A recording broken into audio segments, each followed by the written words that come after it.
Hello and welcome back to Locator Gaming. I'm continuing on with my Kingdom Death Monster campaign. Sorry about the delay between this video and the last video. I got a really bad cold, so I had like a lot of time where I didn't even go to work and a lot of time in between recording videos, but I'm almost 100% again, so I'm ready to record something. So, first things first, I'm recording this during the week of Valentine's Day. And I want to say thanks to Brahmithra. He alerted me to something that came out for Kingdom Death Monster a couple years ago in one of the newsletters, I think it was. It's a special Valentine's Day perk, and I'll put it up on the screen here. It's a campaign perk that when you play Kingdom Death this week, between February 14th and February 21st, you gain +1 population, limit once per campaign. So, like I said, it's just this special week of Valentine's Day thing that you can do once per campaign.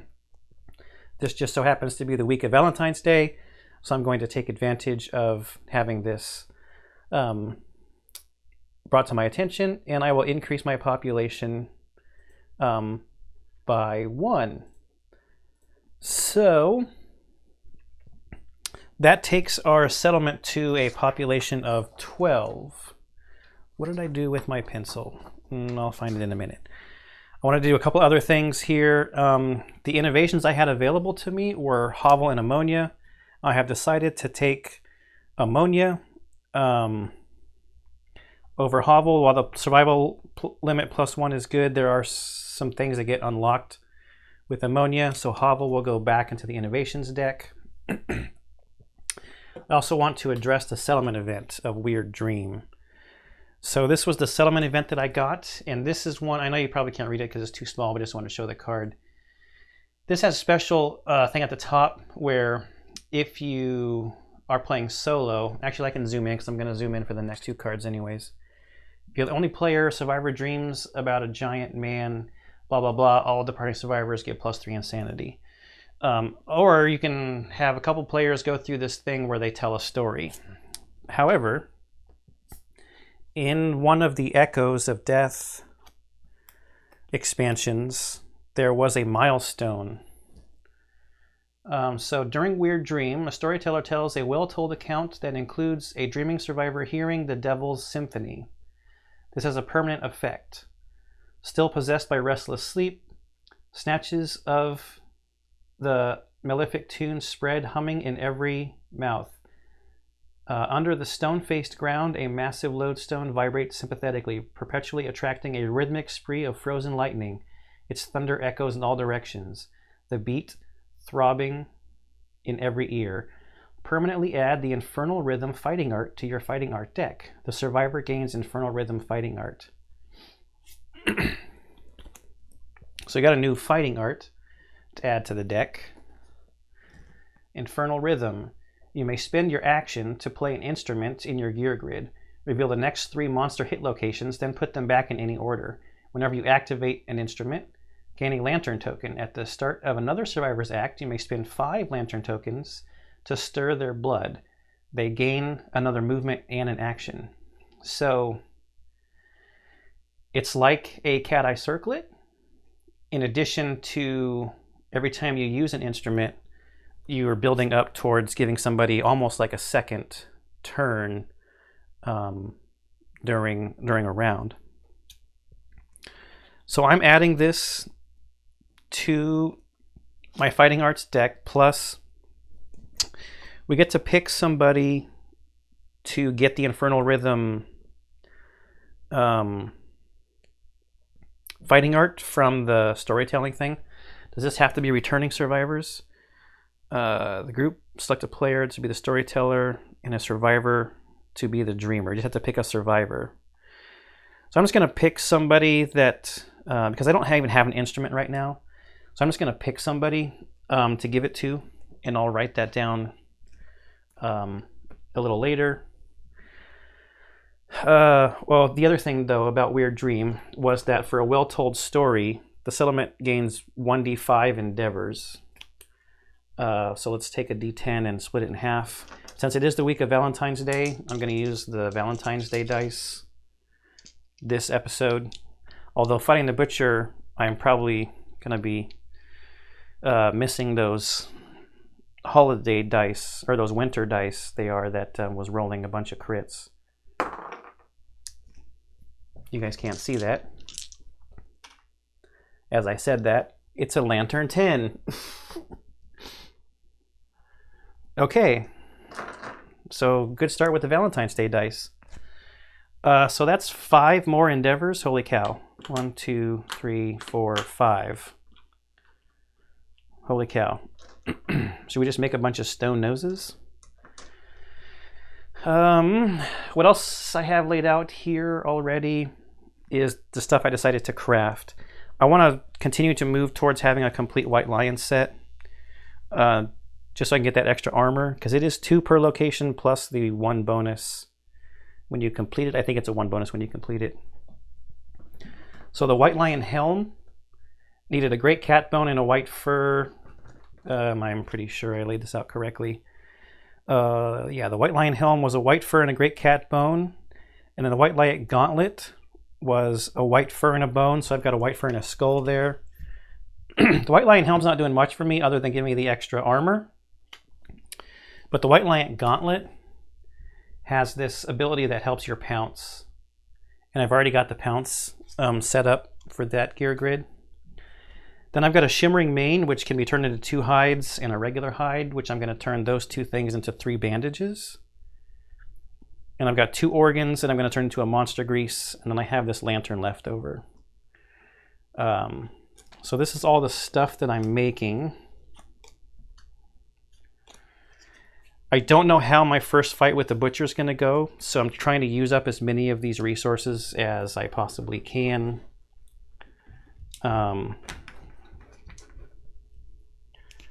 So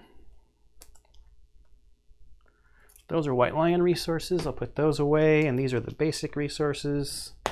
Those can go in that deck. So this is the, like I said, the year we have to fight the butcher. So one thing I wanted to do with these endeavors, I'm going to augury for sure. So I will use Jerry for the first roll here, because he's sitting at 2 understanding. So if we roll low, then we can use this broken lantern to get an understanding for him to trigger the insight. I rolled a 5, which is gain a survival. I really need my pencil. Okay, so he's sitting at 3. So that's 1 endeavor. I might as well just keep doing it. 7 is another survival.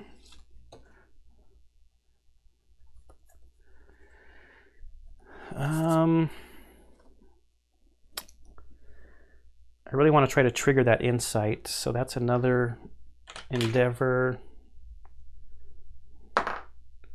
Lantern 10 is an intimacy, all right. We'll get the book out. I'm sitting at 12 population, so if I trigger a couple intimacies that go well here, we may actually get the principle for having 15 people too.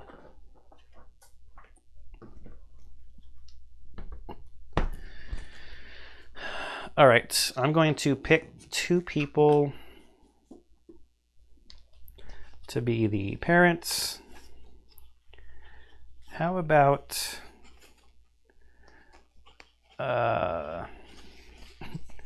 Marlene and Newman?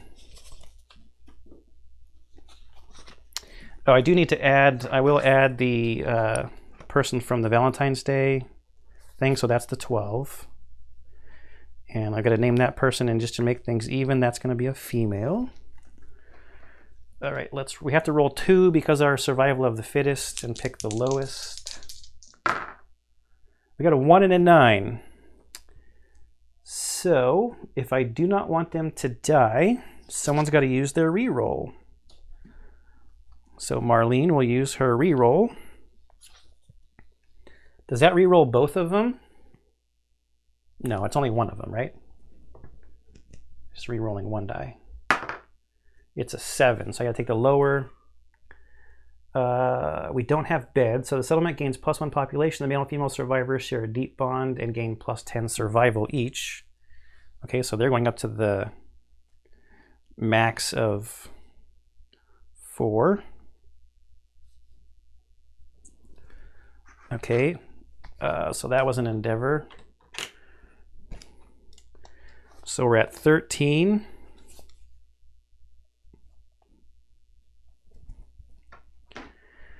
And has Newman already used his reroll? No. So I think I'll intimacy again. Probably one more time and then see. Not intimacy, sorry. Augury with Jerry. That's what I'm doing. Trying to get his understanding. 4. Nope. He maxed out on survival. All right. Again, I'm just going to spend it now. 2. There we go. Okay, so we can lose the resource, the broken lantern, to gain an understanding, which triggers insight for Jerry. In a single moment, the curtain of the world pulls back. In the settlement phase,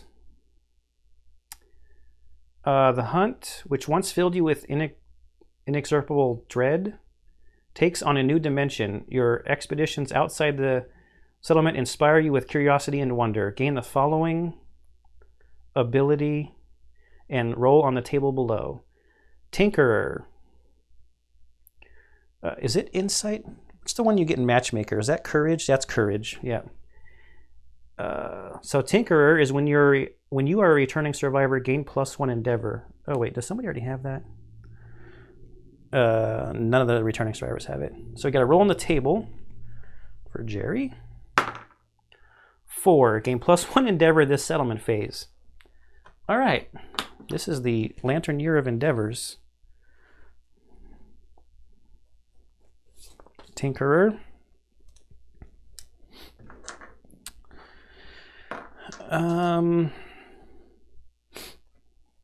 I'll just pick somebody else that I don't have any more resources to lose for getting understanding, so I don't think it matters who rolls unless I want to get survival. So I'll just pick somebody. I'll pick Tim Watley's only got 1 survival because he was named. So we'll spend an endeavor. Actually, wait, before I do this, is there anything else I want to spend my endeavors on? Shared experience? Maybe not. What about on my innovations?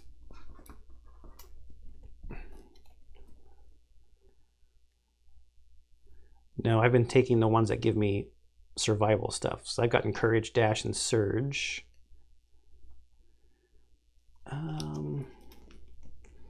I guess just Augury, unless I want to get some Stone Noses.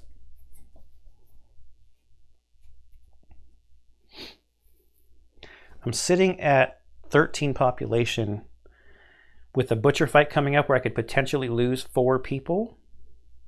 This might be my best current opportunity to try to push towards a population of 15 to trigger the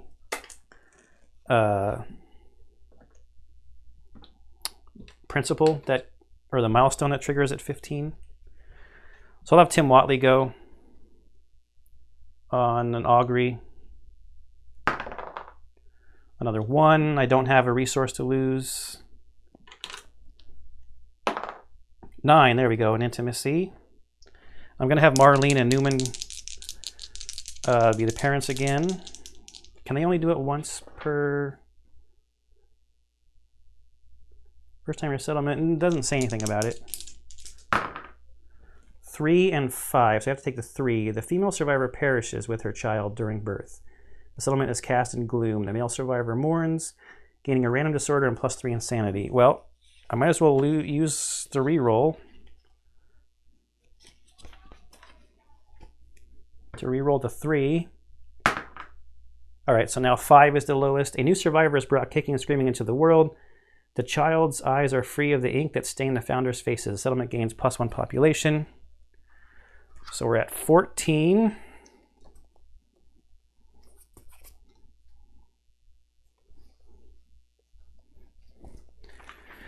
Okay, one more. Tim Watley will augur with the last endeavor. 7 is gain of survival. Okay. Bummer. Got so close to the 15. All right, so now I have 3 new people to name and create their character sheets for, and I have the butcher fight to set up for. I don't think there's anything else to do during this settlement phase. I don't think so. So what I'm going to do is I will prepare the board for the butcher fight, and I'll... Oh, you know what I should do? I think there's 1 random terrain in the butcher fight, so it'll help me. There's a stone column. I'm pretty sure this is what I need, and if it's not, then I'll come back, but I'm just going to do it now before cutting away. So I've got the stone columns out, and I think there's 1 other random terrain, so this will help me set up faster.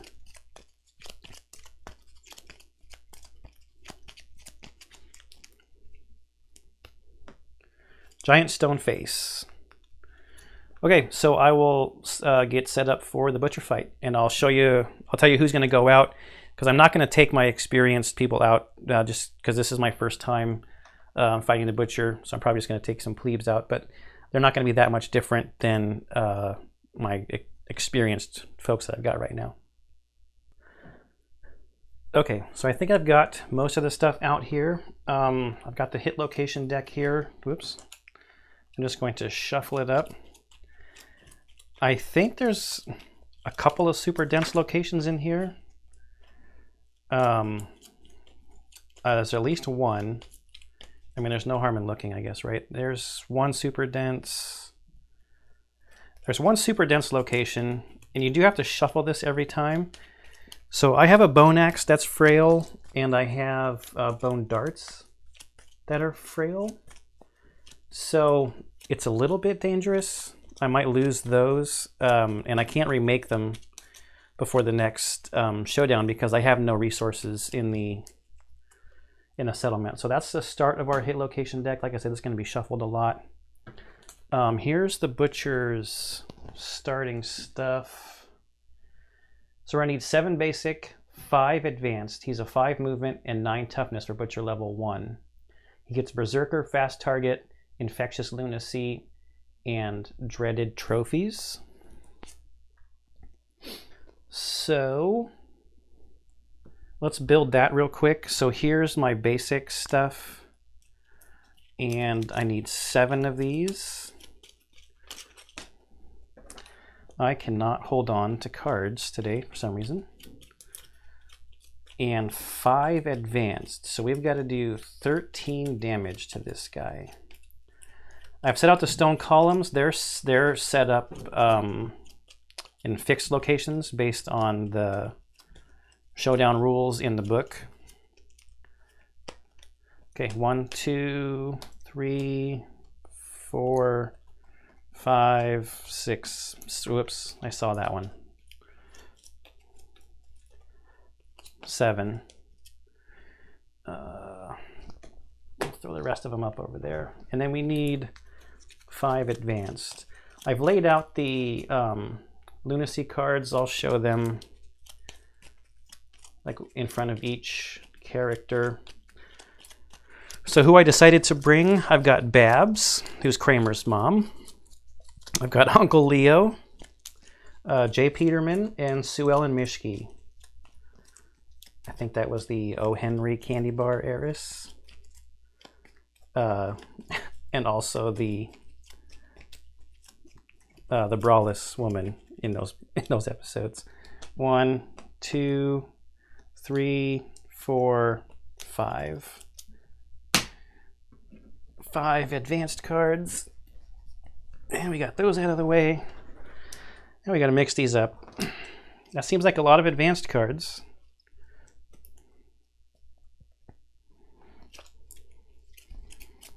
I mean, I guess I've only been fighting white lions so far.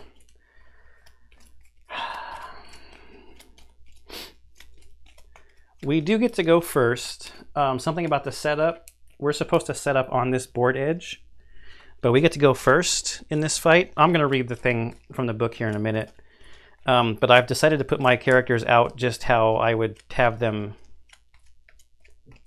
after part of their first turn. Whoever, I'm going to cat eye circlet as part of the first turn also.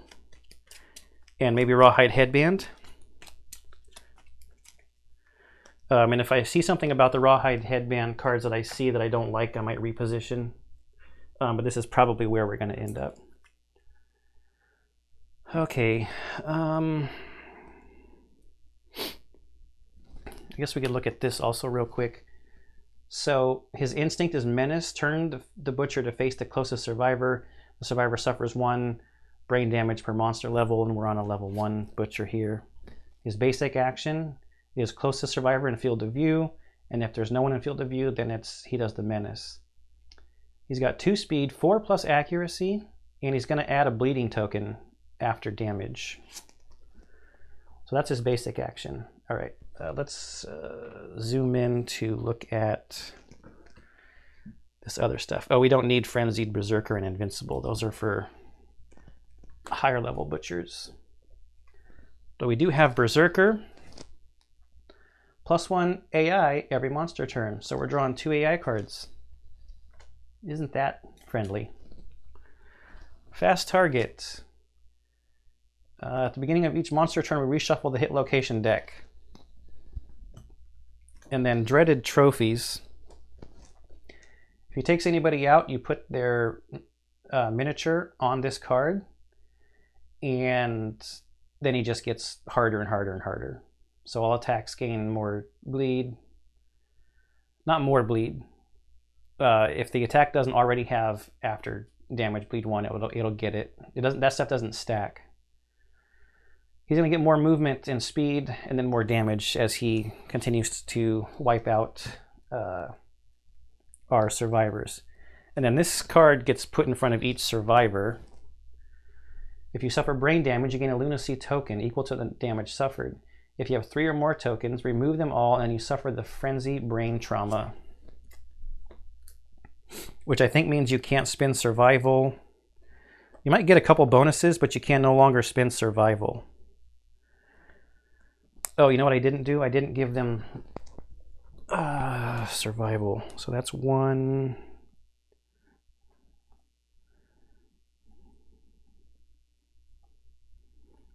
Oh, wow. We only have 1 thing that gives departing survivors survival. But they might get some survival from their gear and stuff. And you know what? I got to fill in their gear armor and stuff. So let me throw in a quick cut so I can fill in the rest of these character sheets, and then I'll be right back. Okay, so for Babs, she's got the gear grid with the bone axe and the founding stone. I added bandages, so she's got a full set of rawhide, and then the bone axe and founding stone, like I said. And Babs is going to be this character here. Here we've got Jay Peterman. Jay Peterman's going to have our White Lion stuff on, plus some bandages, and he got the new monster grease, and he's got cloth, plus the Katars. Uncle Leo's going to be our spear-wielding tank with a full rawhide set, the stone noses, the spear, got some bandages, and the monster grease. So Uncle Leo is set up here to take the first hit. And then Sue Ellen Mishke back here. She's got our cat eye circlet, some bone darts, bone dagger, founding stone, and cloth.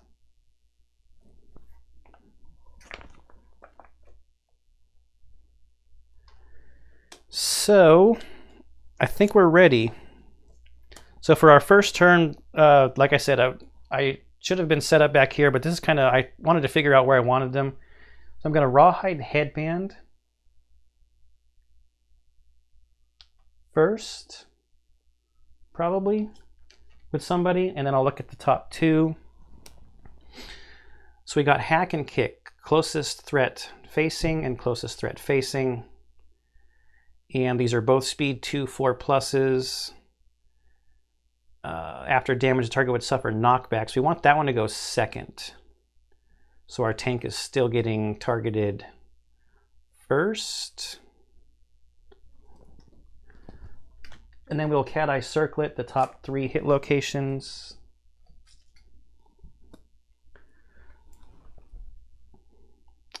There's death blow, reflex, and failure. At the beginning of each monster turn, reshuffle the butcher's hit location deck.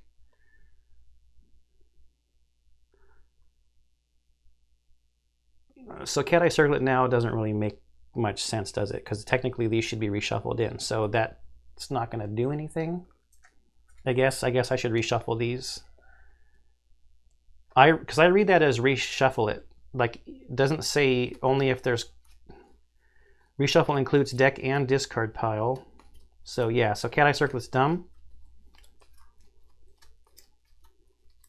For this turn.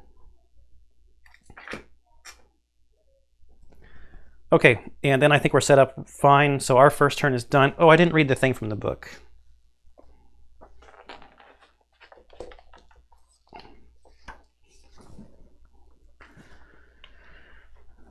There was once a man who could not hide his fear. He wore a mask that transformed his cowardice to rage. In turn, the man transformed into a monster. All that remained was a devouring fury that stalked the night, collecting the fearful faces of others. The departing survivors do not have a hunt phase. Instead, select the butcher's monster level. Should be 1 greater than the last encounter and set up the showdown accordingly. Somewhere here, oh, train and deployment. Yeah, the survivors are defending their home, so they go first. So that's why we went first.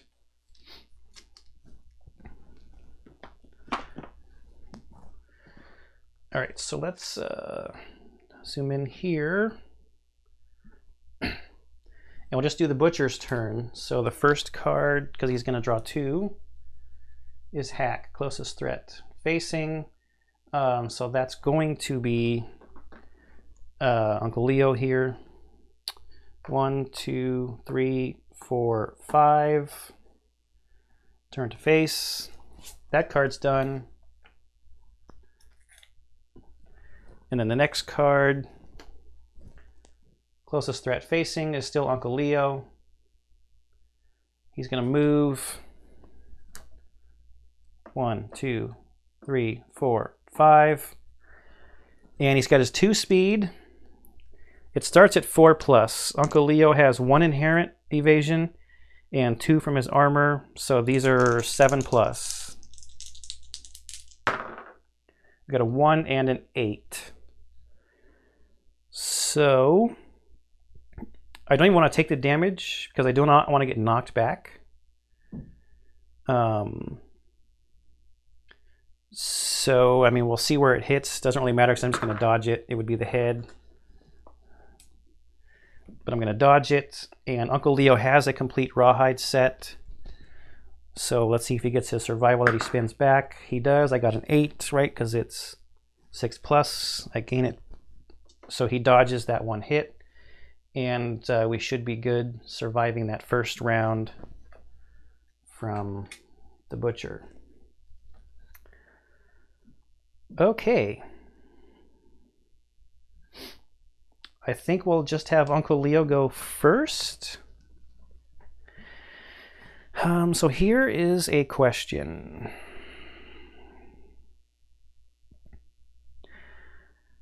As much as I want to just keep, like, you know, do as much damage as possible to him,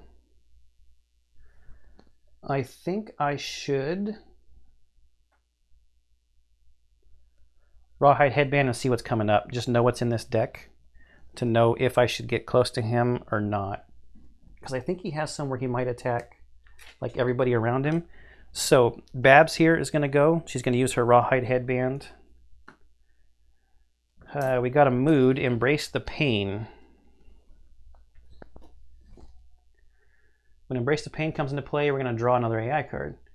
When the Butcher is wounded, place 1 token on this card. At the start of each monster turn, if Embrace the Pain has 2+ tokens, remove all tokens to perform a basic action.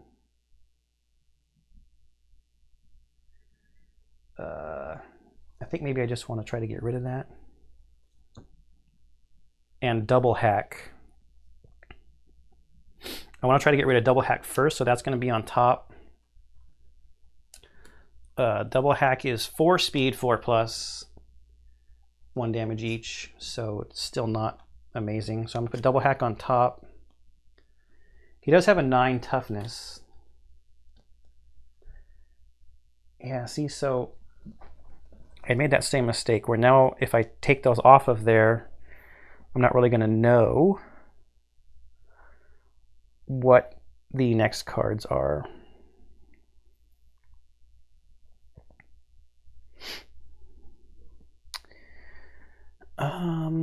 I think I'm just going to take some chances. I just want to try to burn him down. Babs has 1 extra strength.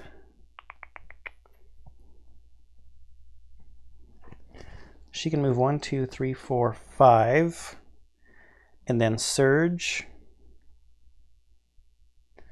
Okay, let's do it. 1, 2, 3, 4, 5. That's her movement.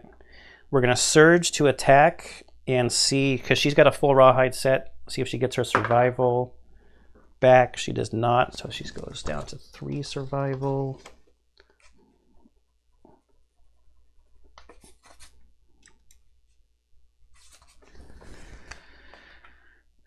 And I'm just going to chance it and use the bone axe, even though I know there's a super dense location in there. So the bone axe is 2 speed. It's going to be 5+ in the blind spot. And we missed. So that's Babs. Let's just have Uncle Leo go right in front.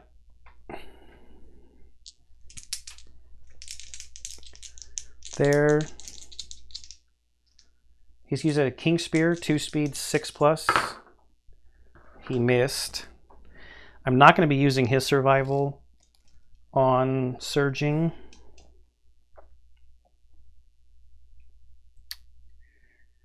I want to be using it for dodging, I think. Trying to get him to be the target.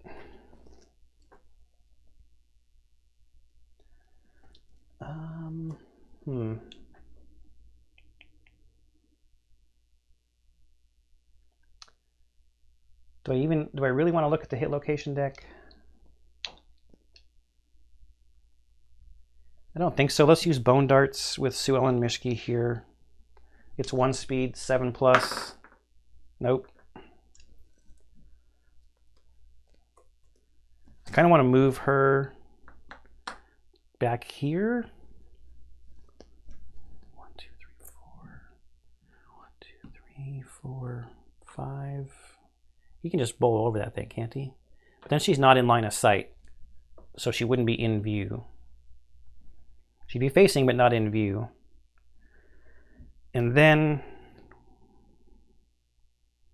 oh, I totally miscalculated this setup. 1, 2, 3, shoot.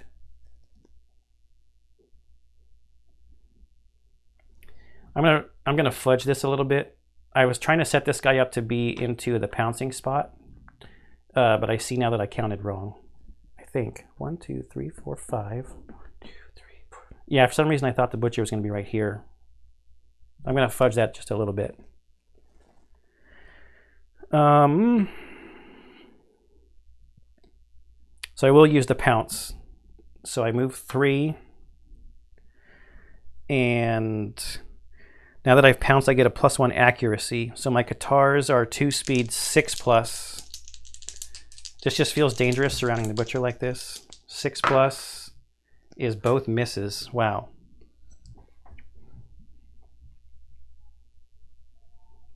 He's got double hack and a mood as his 2 cards.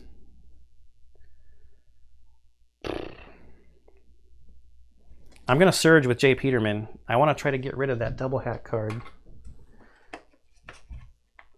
Jay Peterman does not have any way to try to get his survival back.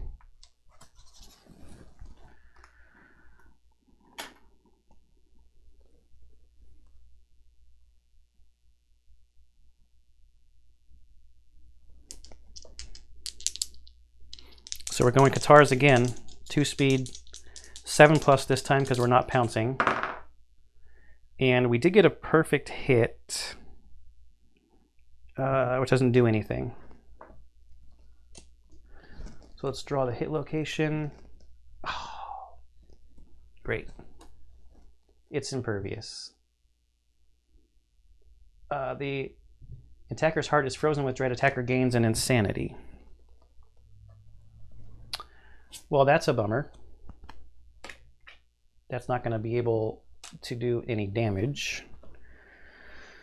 So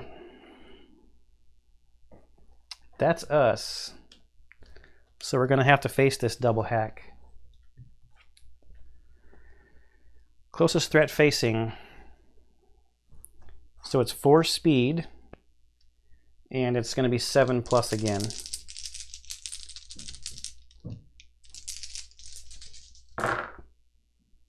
Oh, 3 hits. That is not good. Let's see where they go.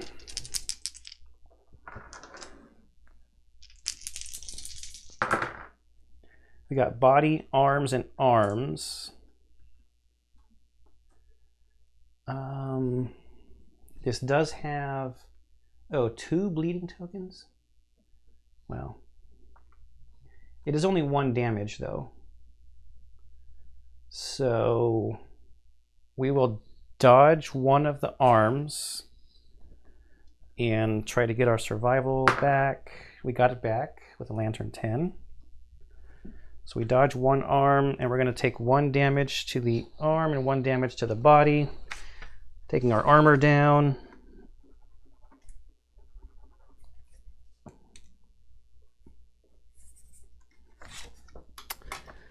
But we did get 2 bleeding tokens.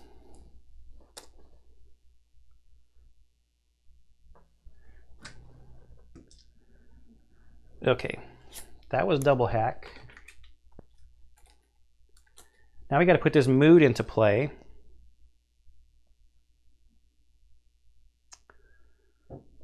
We saw it already. Then we're going to draw another AI card.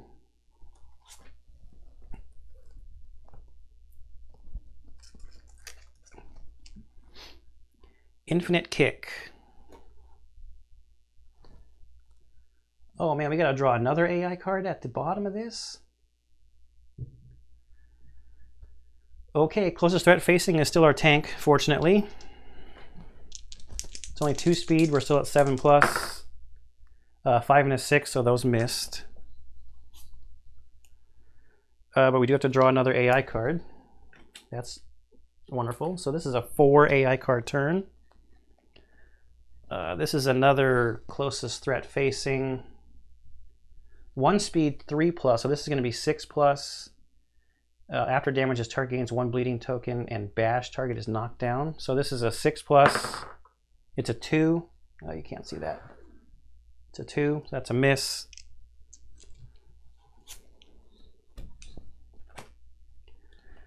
All right, our turn. I'm going to have... Oh, wait, I got to shuffle this cleaver back into the hit location deck.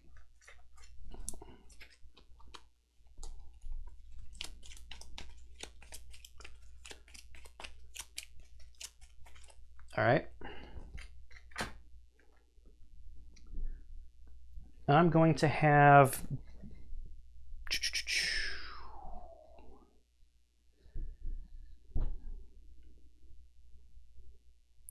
Do I dash and pounce, or do I just attack? I'm just going to attack.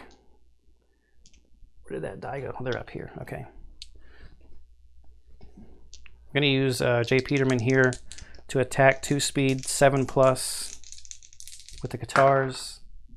4 and a 3.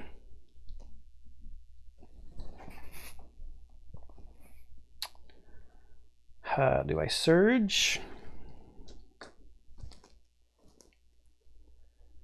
When the butcher is wounded, place 1 token on this card. The basic action, closest survivor in field of view. So it would still be the tank.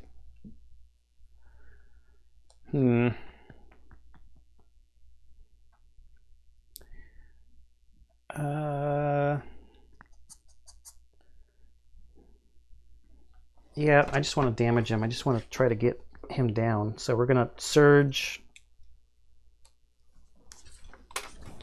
I probably should have pounced to get the extra accuracy. Or moved around to the blind spot. 1, 2, 3, 4, 5. I can't get there. She should have gone first. 2 and a 5. Nope. Okay, I'm going to have Babs go with the bone axe. So 5+ in the blind spot. We got 1 hit. Oh, that rolled over. Furious Gauntlet has a failure reaction on it. So the bone axe has 3 strength. She has 1 strength, so that's 4. His toughness is 9. So that's a 5+.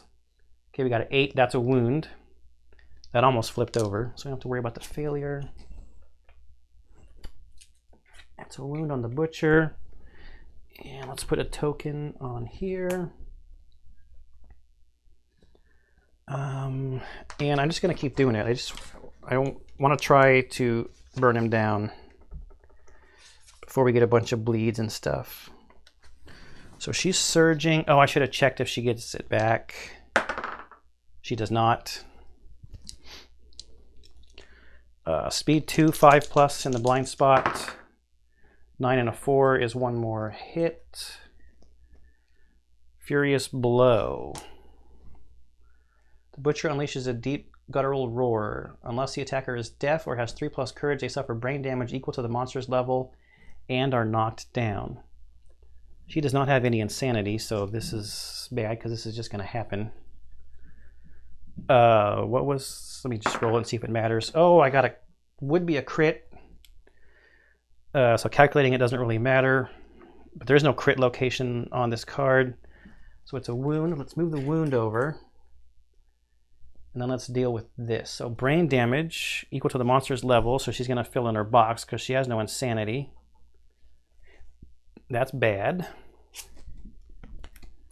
And then she is knocked down.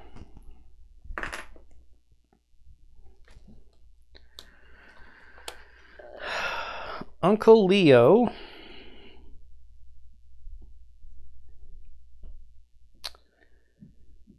Do I bandage him now or do I wait?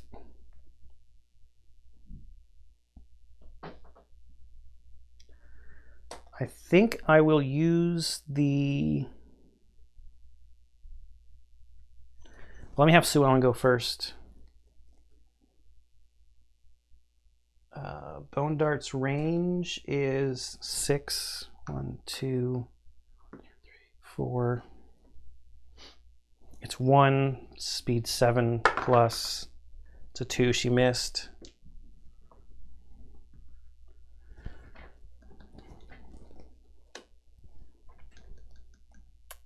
Uncle Leo.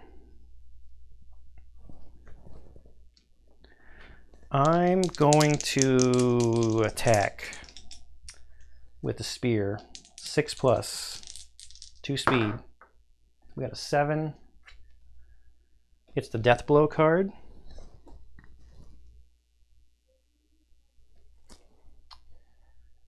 This does have a critical wound on it. I rolled a 4. Is that going to be good enough? Probably not. The King Spear has 3. Uncle Leo has 1 strength. That's 4. No, I needed a 5+ to wound. Oh, you know what? I screwed up already. When I did the second wound... Oh no, it's at the start of each monster turn. Okay, so I didn't quite screw up. So the monster's going to get 3 turns, essentially.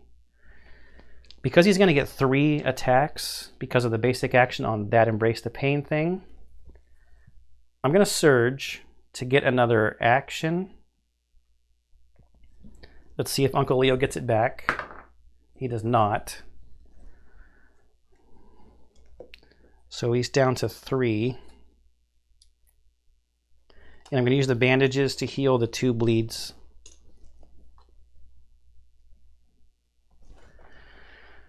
All right, 2 damage in. All right, so now, embrace the pain. There's 2+ tokens. Remove the tokens and perform the basic action.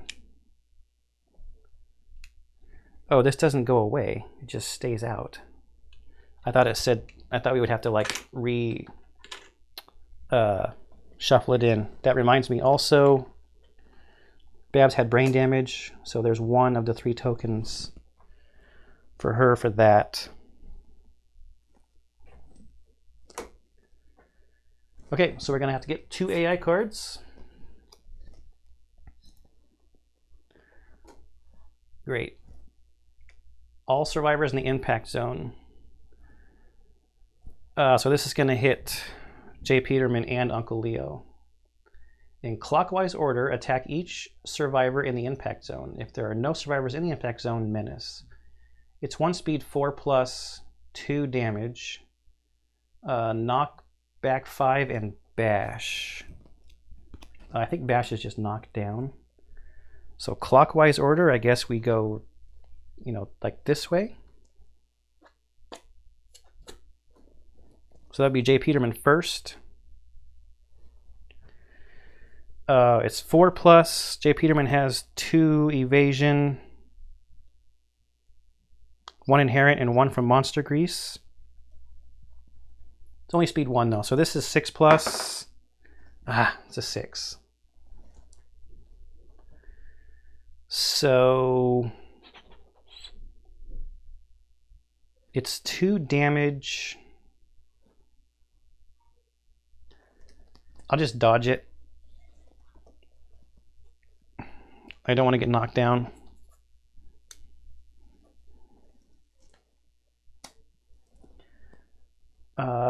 Then over here on Uncle Leo, that's a hit, that's a 9. I'll also just dodge it and see if Uncle Leo gets a survival back. He does, it's a 6, so that's good.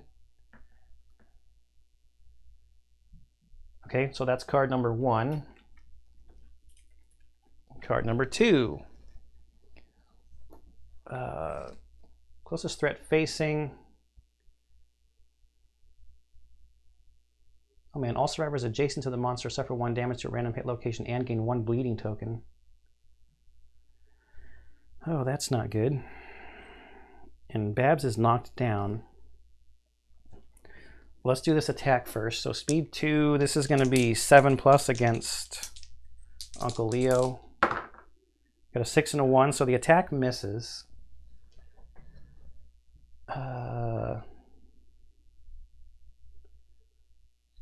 I don't think I want to spend survival dashing.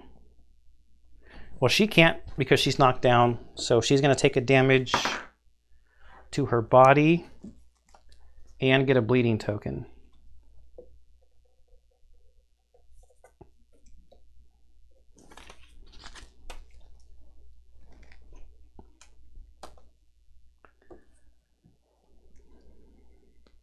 I don't think I'm going to dash, so we'll do Uncle Leo's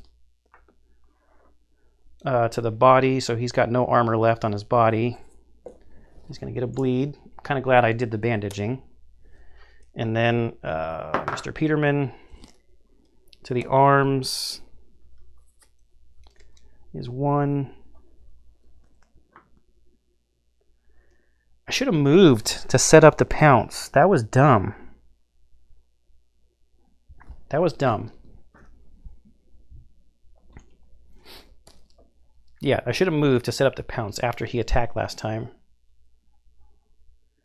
So I'm not going to make that mistake again. Okay, so that's the end of that. Okay, so we technically have 3 AI cards out of the deck because that mood's just not going to go anywhere. It's just going to be a pain in the butt. Monster turns over, so Sue Ellen can get up. Let's have her attack 5+ 2-speed in the blind spot. That's oh, I gotta shuffle the hit location deck. I'm gonna forget that until I look over there and see cards in the discard pile, probably every time.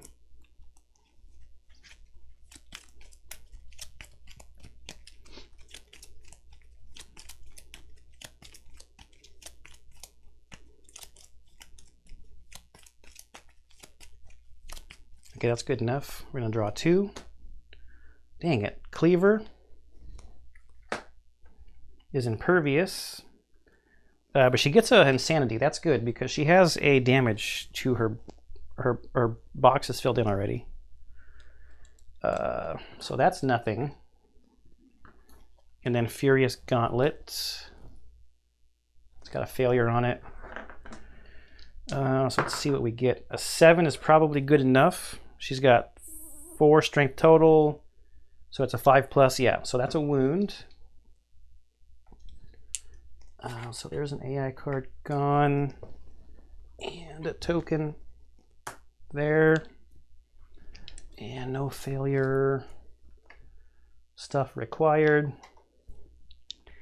And I'm just going to keep doing it. I'm going to keep attacking. So I'm surging again. See if I get the survival back because she's got full rawhide. That's fine. So 5+ in the blind spot with the bone axe. That's 1. It's a trap. Attacker is doomed. All survivors in the zone of malice gain 1 bleeding token and suffer knockback 5. Perform basic action, target the attacker. That's a bummer. Okay, all survivors in the zone of malice gain 1 bleeding token. At least it's not damage. I've got bandages, so knockback 5. 1, 2, 3, 4, 5. Just stop at the board edge, right? 1, 2, 3, 4. Perform basic action, target the attacker. Shuffle the hit location deck in just a second.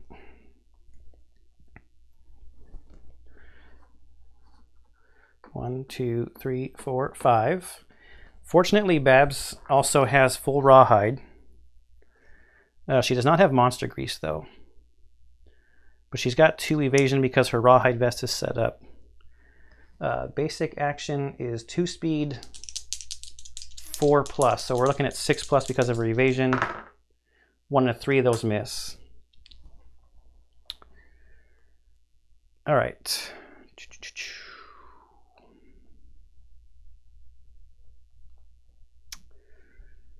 Well,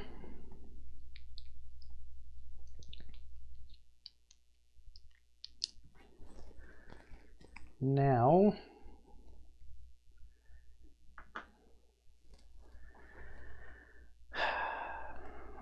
I will have Uncle Leo go. 1, 2, 3, 4, 5. He's going to rawhide headband.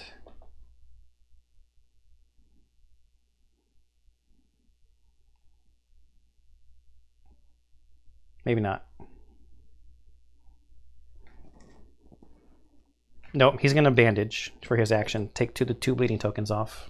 Then he's going to be done. Sue Ellen's going to go 1, 2, 3, 4, 5. 1, 2, 3, 4. Nope, she's going to go to there. And then 1, 2, 3, 4, 5, 6. She's going to try a bone dart. Oh, yes. Did they get a perfect hit thing? No, they don't. Oh, I got to shuffle the thing because the trap came out.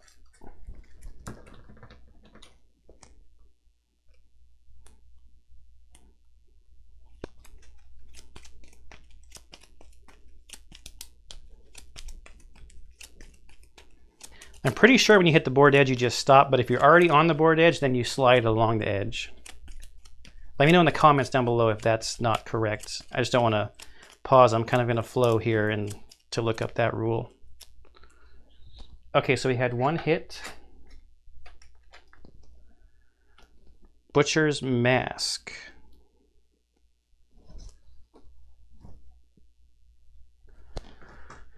Okay, the Bone Dart is 3 strength. She's got 1 strength, so we're still looking at 5 plus. Hey, we got a 5. So we wounded. The Butcher staggers, gaining -2 toughness until the end of the round. So we wound him. He is going to get this token for Embrace the Pain.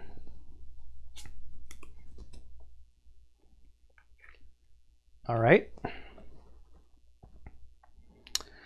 So now it's just Mr. Peterman. 1, 2, 3, 1, 2, 3, 4, 5. What I think I'm going to do with Mr. Peterman is go 1, 2, 3 to be set up for the pounce, and then bandage. Hopefully Sue Ellen can, or sorry, Babs. This is Babs. That's Sue Ellen. Hopefully Babs can withstand. I mean, she's got a lot of armor points. It's just the bleeding tokens that I would be worried about. And she's got 2 survival left. Okay, that's all of us. We got to shuffle the AI deck.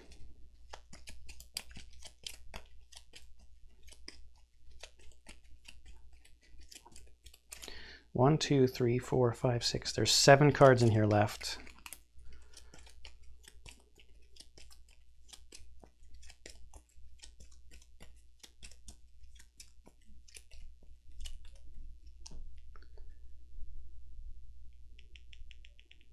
I don't think she had moved. I probably should have moved her. I need to be paying more attention to that.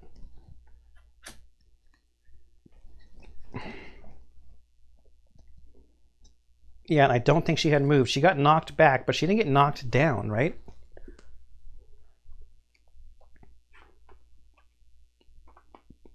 That was not the card that had bash on it.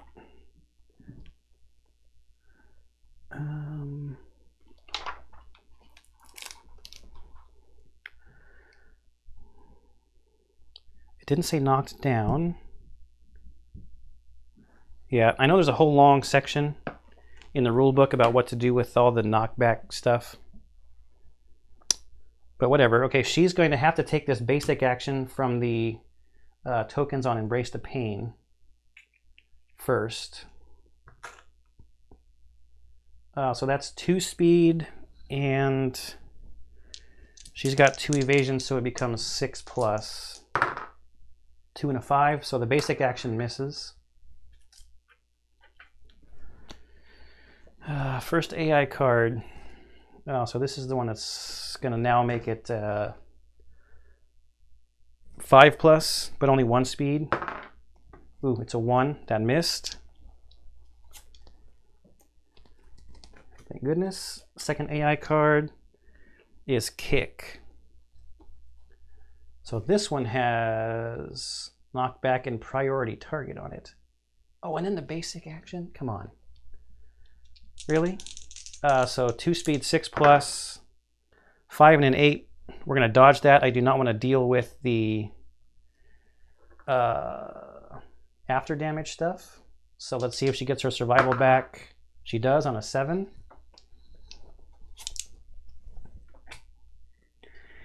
And it is our turn. 1, 2, 3, 4, 5. Let me shuffle his hit location deck.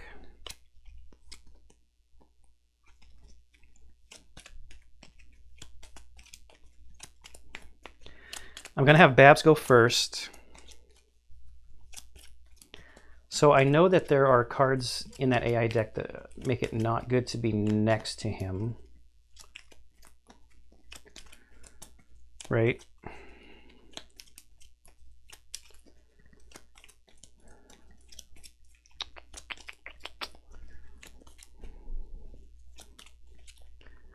Babs has 2 bleeding tokens at the moment.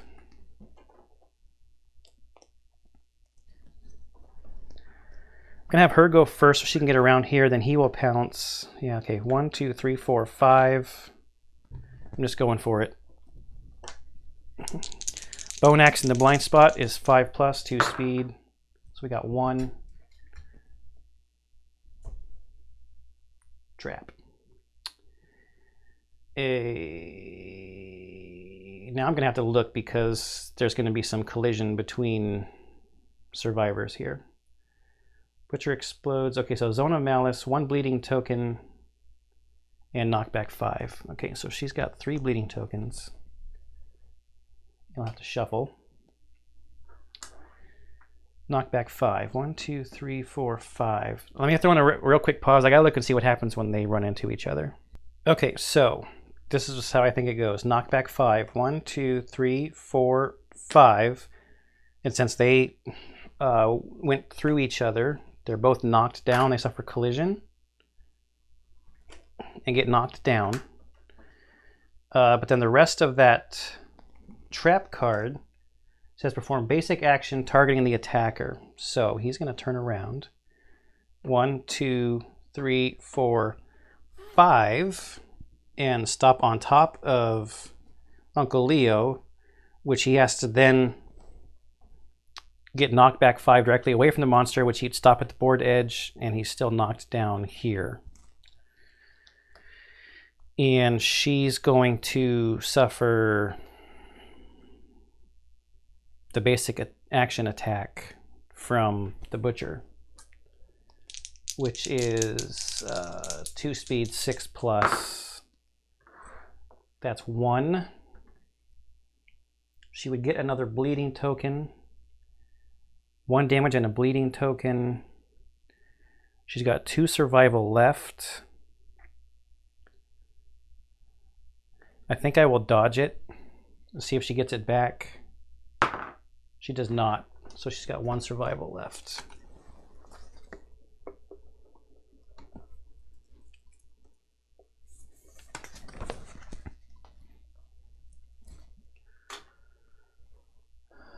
Okay. Let's not see this trap again. I'm gonna have Sue Ellen go. She's right here next to the Butcher.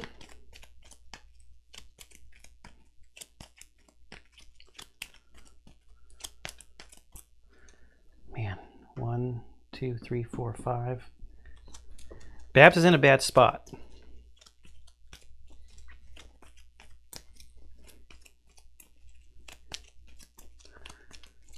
Yeah, Babs is in a real bad spot.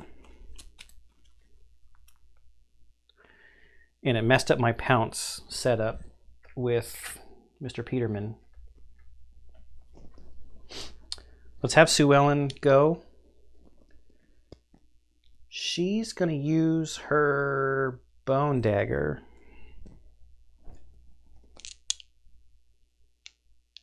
First, before anything bad happens, like from a reaction or something, she's going to encourage Uncle Leo to stand up.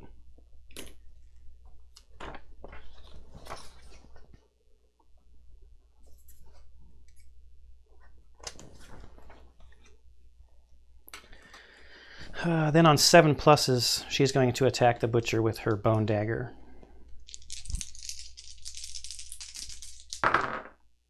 And we all miss. They all miss, I mean. And then she's going to move back out of the way because she has almost no armor. She's just got cloth on her waist location. All right, so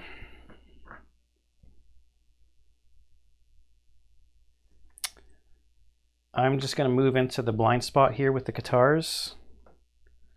So 6 plus. Missed. And then I'm going to go 1, 2, 3.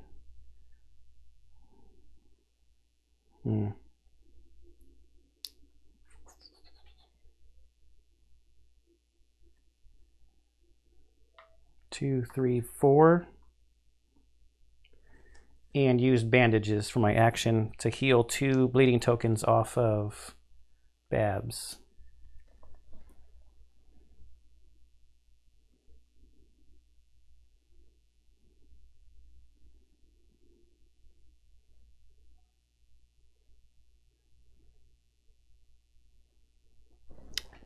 Do they suffer a damage when they get stomped on?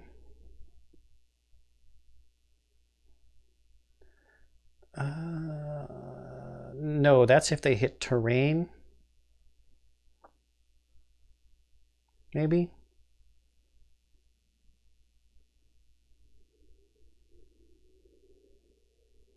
I don't think they do. I think that's our turn. Wild Carve. So closest threat facing.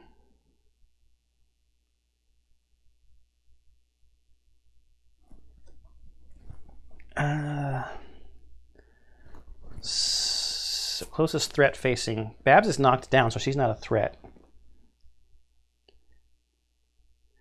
I think they take the shortest route.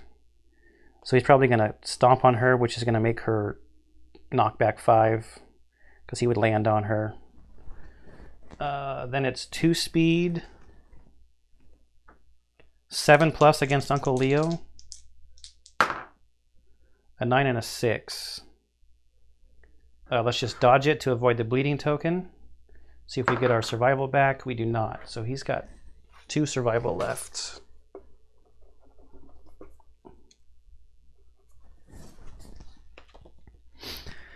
But then all survivors adjacent to the monster suffer 1 damage to a random hit location.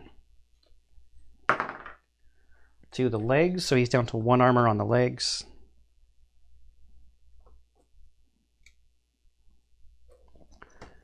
And 1 bleeding token. That's 1 AI card. Double hack. This is the 4 speed. 4 speed, 7+ against Uncle Leo. 1 hit. 2 bleeding tokens.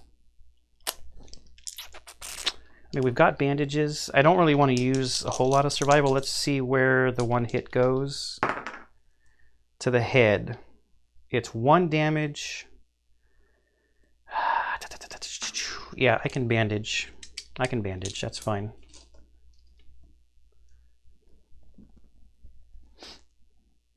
So I'll take off 1 to the head. And gain 2 bleeding tokens. So we're at 3 on Uncle Leo. So before anything else strange happens, like a failure reaction that's going to make Uncle Leo get a bunch more bleeding tokens, I'll have him go first. Use his action to heal 2 from his bandages. And then I'm not going to surge or anything. He's already used his action. I'm not going to move. I'm just going to try to keep the butcher right there. Oh, she stands up at the end of the butcher's turn. Let's just have Mr. Peterman walk to there. I mean, should I cat eye circle it first with her just to see? 1, 2, 3. Reflexes. All survivors adjacent to the butcher suffer bash. Brain damage equal to the monster's level. Wow, these are bad.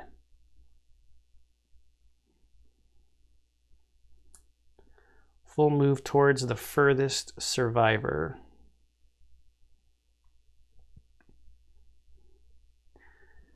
Well, that's not good.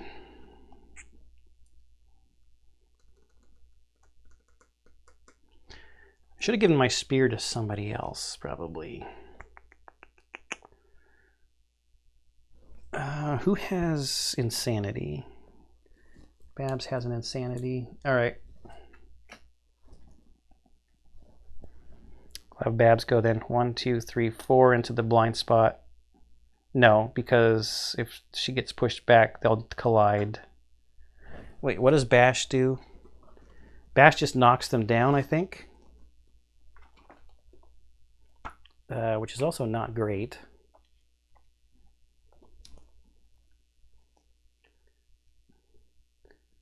Yeah, it's just knocked down, so they don't get knocked back. Okay, that's fine. Go to the blind spot, Babs. I mean, it's not fine, but what are you gonna do? Bone Axe 5+. It's 2 hits.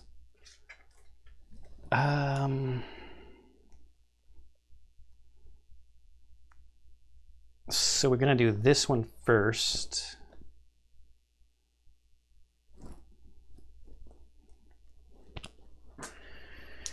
She's gonna wound him. She's got 4. See, these are 5+ to wound still. Okay, that's a wound. We gotta put a token on Embrace the Pain. I know you guys can't see that, so I think I'll move that in over here. So with the reflex, it says to roll a d10 of results greater than their courage, they suffer brain damage. She has no courage, so she's just gonna take a brain damage, which is gonna put another token on her lunacy thing. She's at 2 for that. And let's erase her insanity,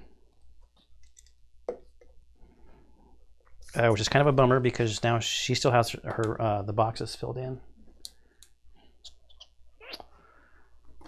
And this is another 5+. That's a miss, but this is a reflex. So both of these people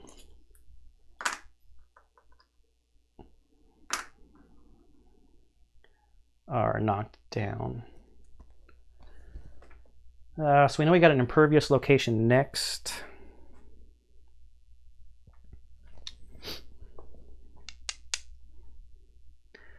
Maybe let's try to throw a bone dart.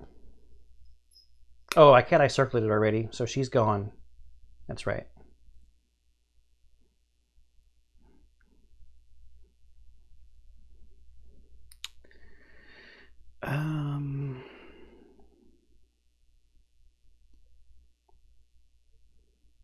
Uncle Leo used his bandages.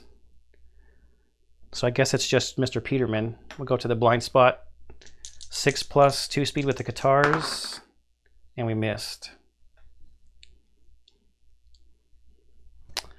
Okay, that's a bummer.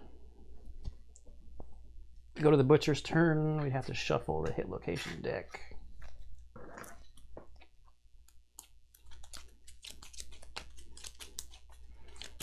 They definitely ramped up the experience after level 1 White Lions. It's like, hey, it's Lantern Year 4.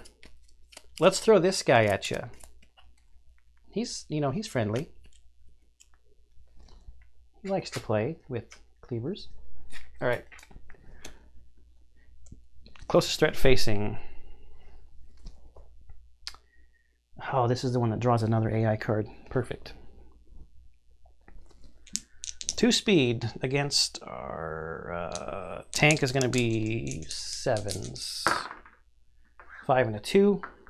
Those are misses. Draw another AI card. Hack. Closest threat facing. 7s. We got an 8 and a 7. Great. Good news. It's just bleeding tokens though, right? So waist and legs. I think I'll just take these and take the 1 bleeding token. We've only got 1 on us right now. So we have no armor in our legs, no armor in our body, and we're down to 1 each in our head, arms, and waist on our tank. And 2 bleeding tokens. Okay, so that was the card that was drawn from the other card. So now we have to draw a +1, and the deck is empty. This actually is not too bad of an AI deck that's left, I don't think. Except for that card that draws an extra AI card. That one would be nice to get rid of.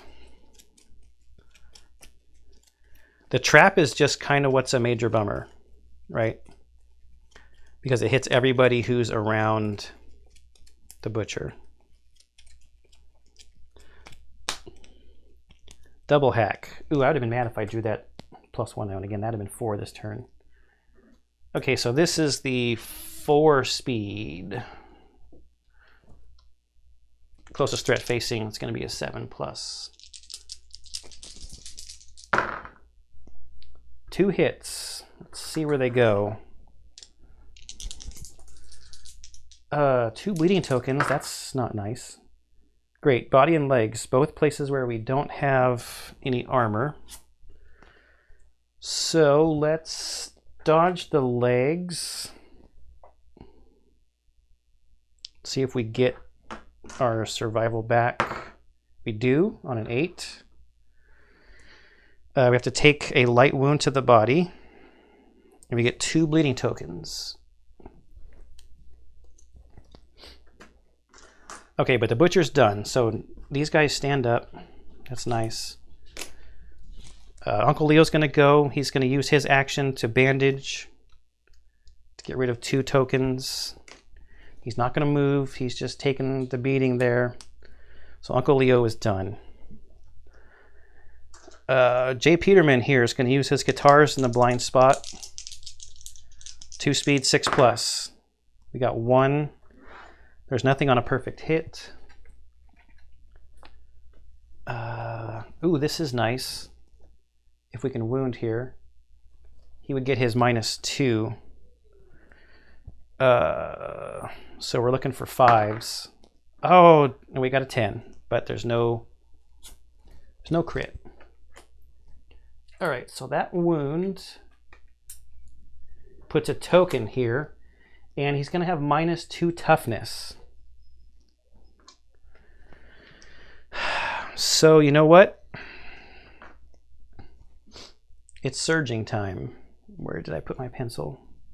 Or one of the pencils. Mr. Peterman's going to attack again using his last survival. 6+, 2 speed, surging in the blind spot. 1 more hit. Okay, Furious Vambraces. So -2 toughness. He's down to 7. We've got 4 strength. So this is a 3+ to wound. It's a 1. I almost want to use his lifetime reroll. Butcher lashes out at the attacker's face. Perform basic action targeting the attacker. This attack gains Headhunter. Always hits the head location. We've got 2. We've got 2 armor on the head. Basic action. We've got 2 evasion. So these are 6+, 2 speed. And he missed. All right. But I think he has to turn to face, right?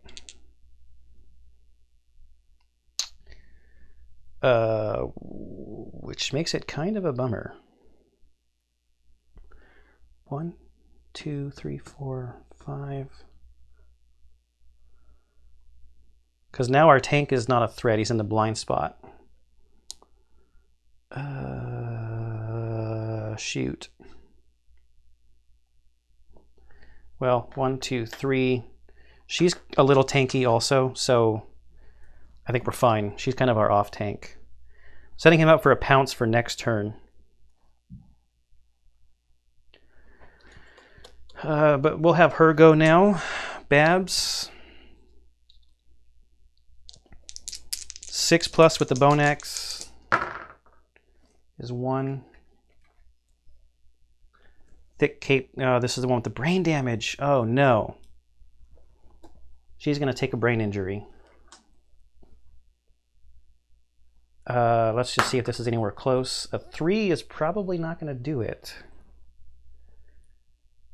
It's going to be exactly perfect with the bone axe. She's got 4 strength. With the -2 toughness, it's 7 -4. So it does wound. Okay, so we're putting another one on there, which doesn't really matter. She has no courage, so she's going to take a brain damage. Let's do the wound. And we need the brain trauma chart.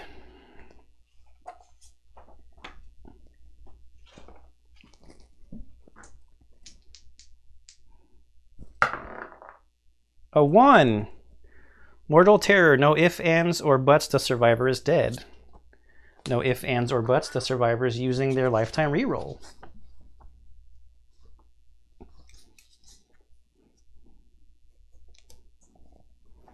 She's gonna, her lunacy thing is going to trigger here in just a second too. Okay, reroll is a 4. Flee, you are knocked down and suffer knockback equal to your movement towards the closest board edge. Gain 1d5 insanity. So closest board edge is there. Knocked down. And 1d5 insanity. So that's 3 insanity. Okay, but that brain damage puts the third token onto here. So when you suffer brain damage, gain lunacy tokens equal to the damage suffered. When you have 3 plus lunacy tokens, remove them all and suffer the frenzied brain trauma.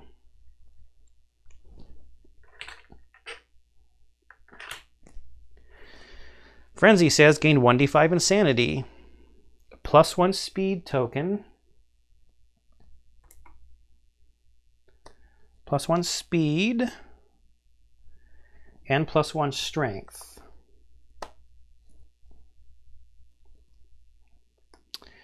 Ignore slow on melee weapons. You may not spin survival. You may not use fighting arts. You may not use weapon specializations or weapon mastery. Can be gained multiple times. Last until end of the showdown. So we have to keep track of that. She's going to gain another 1d5 insanity though. So 3 would be another 2. So that takes her to 5.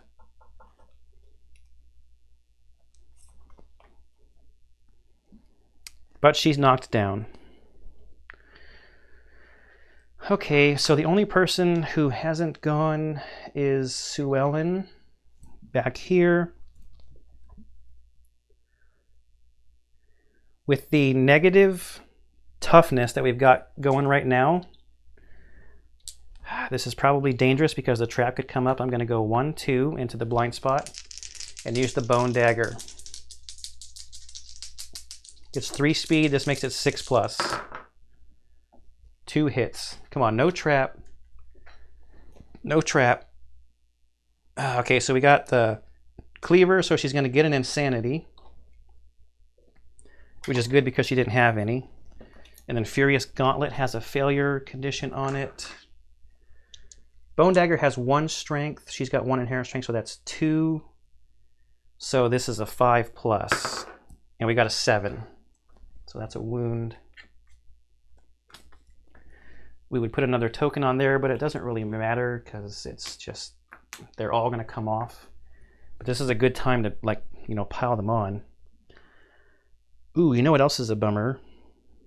I was having her to be the off tank. She was going to be our off tank, and now she's kind of knocked out of the way. I don't think I want to risk another 3 attacks, or do I?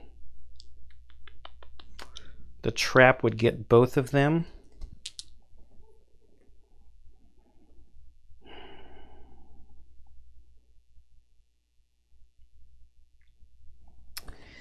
Yeah, Mr. Peterman's going to be kind of in a world of hurt here, I think. I'm just going to go for it. This is probably dumb.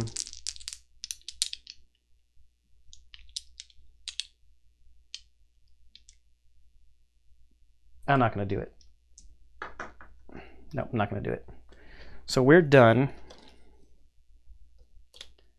It's the butcher's turn. We got to do this first. Basic action. So he's going to move forward and attack Mr. Peterman. So Mr. Peterman has 2 evasion.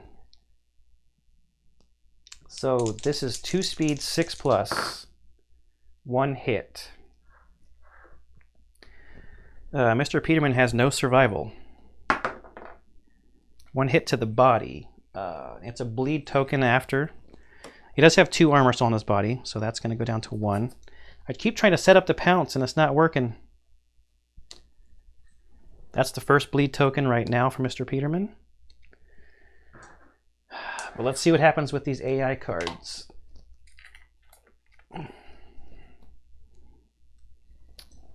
kick. Oh, I don't know if I did the bottom part of this one last time. I probably missed that.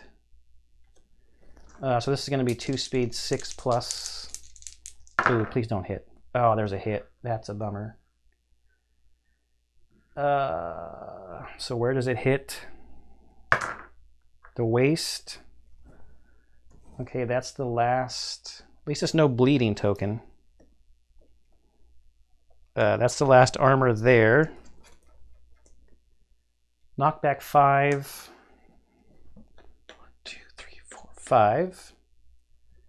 Priority target token. And the butcher pursues the target, performs basic action. 1, 2, 3, 4, 5. He's mad about getting knocked down, or his toughness lowered last time, I guess. So basic action is 6 plus 2 speed. 1 and a 4 missed. Okay, but we still haven't drawn our second AI card yet. And this is just Hugh. It looks like we got rid of the bad AI card with the wound that we did last time, or one of the wounds. Okay, 1 speed. This is going to be 5 plus. That's a hit to the waist. 3 damage. Okay, so we're going to take a severe injury to the waist for Mr. Peterman. That's a lot of damage.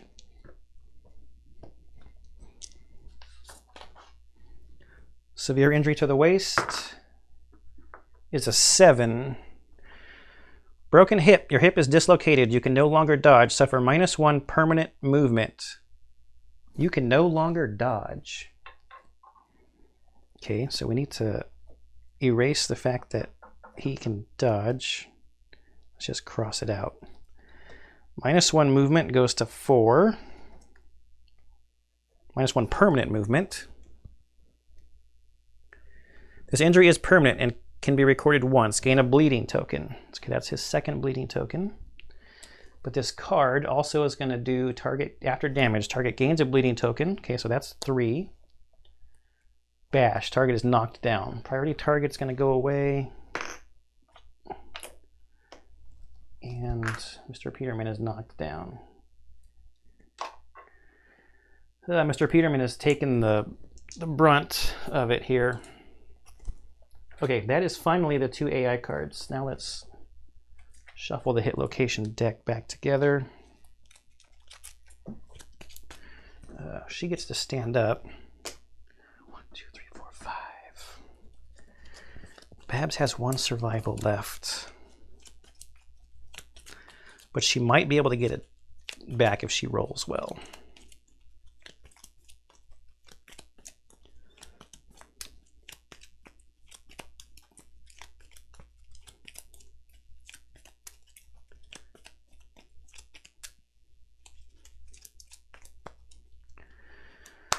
So what are we going to do here?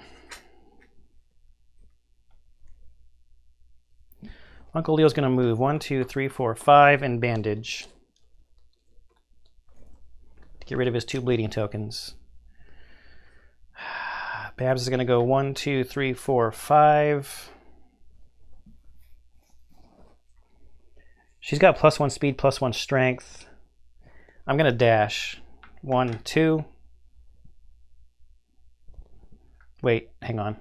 1, 2, 3, 4, 5. 1, 2, 3, 4, 5. She's going to go first. 1, 2, 3, 4, 5. She's going to cat eye circlet the top 3 hit locations. Ah, there. See, there's a trap.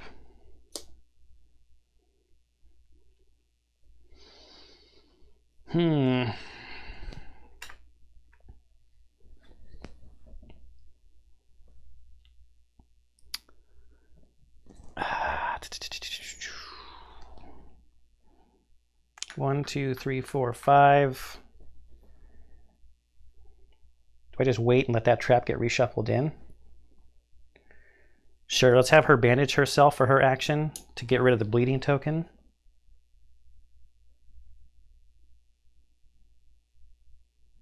Or I could dash 1, 2, 3, 4, 5. Yeah, I'm going to do this instead. She's going to not bandage herself. She's going to dash 1, 2, 3, 4, 5. See if she gets her survival back. She does not, so she's done on survival also.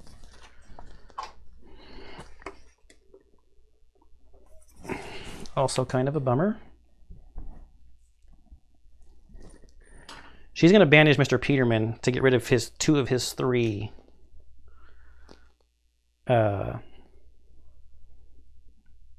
bleeds.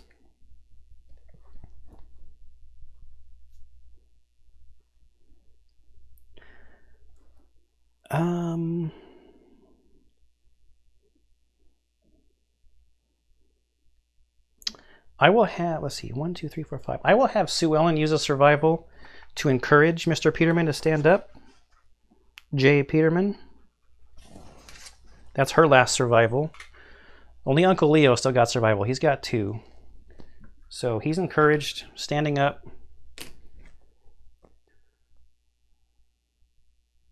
Do I set up for the pounce or do I try to attack? I know I've got 2 cards here that I can go through before I get to trap. Since I have knowledge now, 1, 2, 3, 4, 5. I'm going to try to use it. Qatar's is only 2 speed, so I won't get down to the 3rd hit location.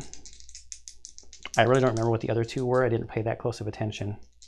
This is 6+. I missed anyway. We got no survival to surge, so we're done. He's only got 3 cards left. I think we can beat him. It's just how many people are going to survive when we beat him. All right, so the first card of his is Hugh, closest threat facing. That's Babs. This is the 1 speed 3+. Do I have a... Whoa! I just dropped a bleeding token on the ground.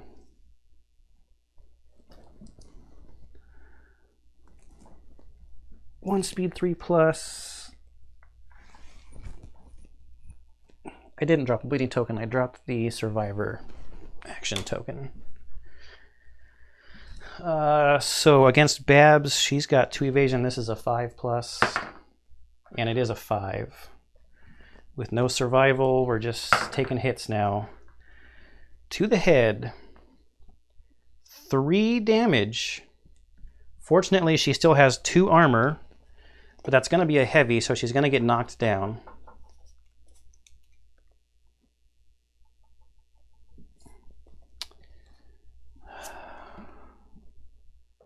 She would have been knocked down anyway because of the after damage on here. So she's got 2 bleeding tokens.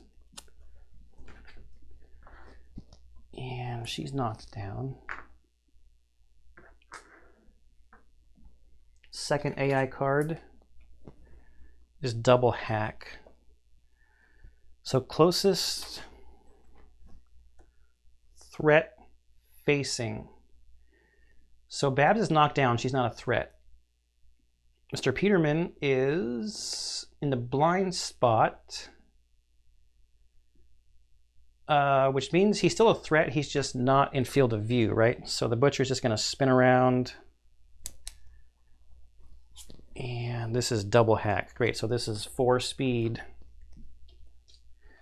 And against Mr. Peterman, these are 6+. Ooh, that's 3 hits. So just a second ago I said I think we could do this. It's getting a little precarious now. We have no survival to dodge. These are 1 damage each, fortunately. So waste, waste. Oh, he's already at heavy on waste.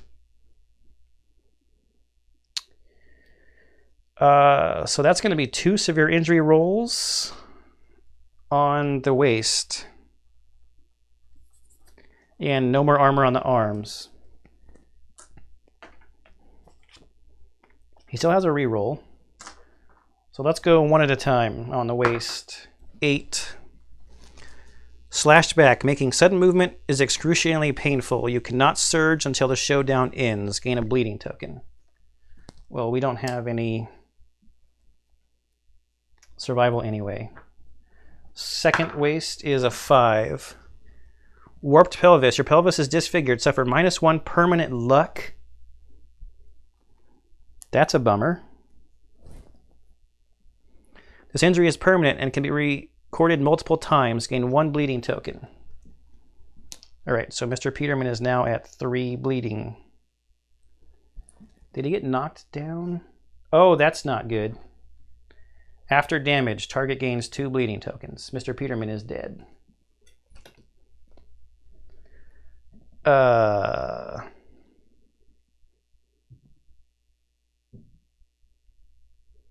Knowing that, I need to re-roll. I need to use his lifetime re-roll to re-roll one of these hit location dice.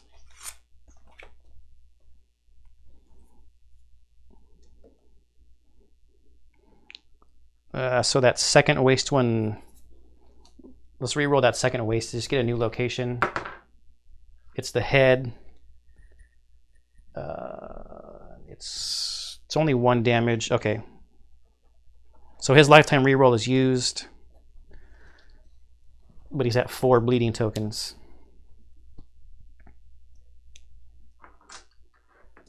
And he does not suffer that -1 permanent luck, that second waist severe injury. Okay, so that's not good. When did she get knocked down? She got knocked down during his attack, right? So she doesn't get to stand back up. Uncle Leo still has survival. None of those, that one didn't say gets knocked down, so Mr. Peterman is pretty hurt. He's going to use his action to use his bandages to gain to remove 2 bleeds. And then 1, 2, 3, 4, 5. 1, 2, 3. Trying to set up for the pounce. Uncle Leo is going to move in and attack.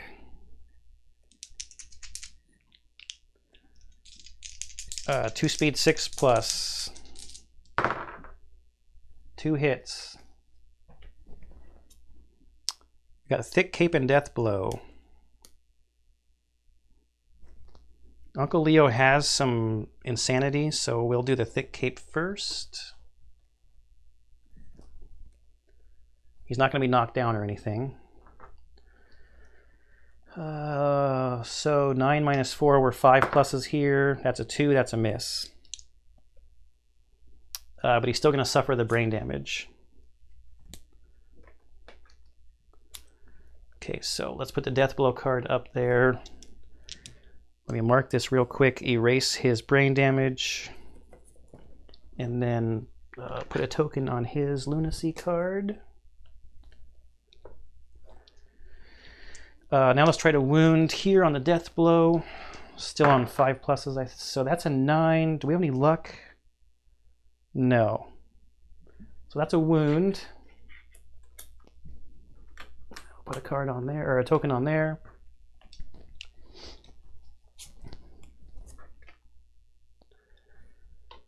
What do we got left? We got 2 AI cards left. I'm just gonna go. I'm gonna go for it. 1, 2, 3, 4, 5. She can move to get out of the way first. Next time, she's gonna bone dagger. 7 pluses, 3 dice. We got 1. It's the dumb trap. It's the trap. All right, the attacker is doomed. All survivors in the zone of malice gain a bleeding token and suffer knockback 5. All right.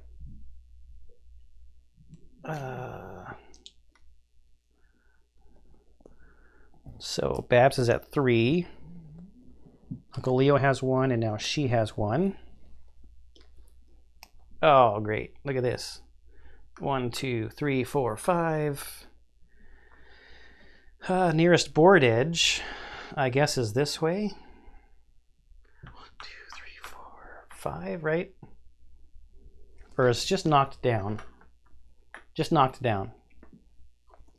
Only goes toward the board edge if the monster collides. And the monster is going to collide because it's going to chase after her. Yeah, it's going to go up that way. 1, 2, 3, 4, 5.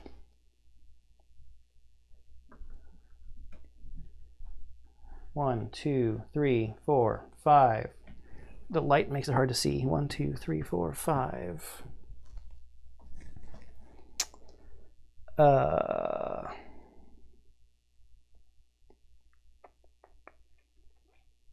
Perform basic action. So 1, 2, 3, 4, 5. So now there is collision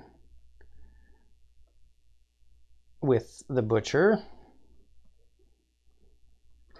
1, 2, 3, 4, 5. I think this is the closest board edge over here because he's on this side of the starting space. Okay, butcher's going to attack our least armored person with a basic action from the trap.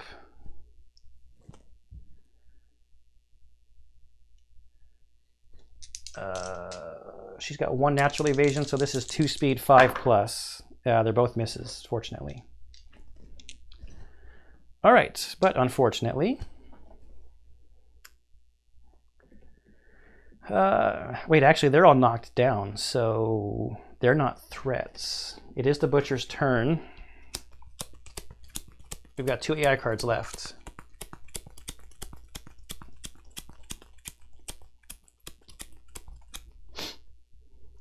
First one will be Hugh. Closest threat facing is nobody. Closest threat is way over here. So move. 1, 2, 3, 4, 5. And then nothing. And then the next one is closest threat facing. So 1, 2, 3, 4, 5. And this is double hack, so this is the 4 speed. And against our tank is 7+. So there's 1 hit to his body. That's going to be a heavy hit. So our tank is going to be knocked down.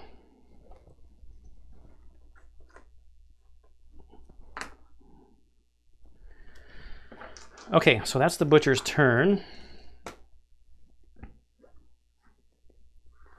These guys all stand up. So 1, 2, 3, 4, 5. 1, 2, 3, 4, 5.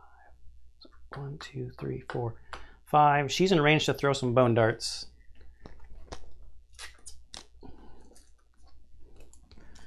Got to shuffle the AI deck.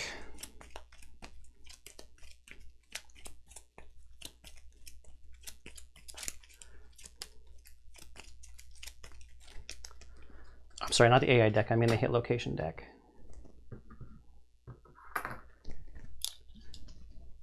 All right, bone darts is 1 speed, 7+, misses.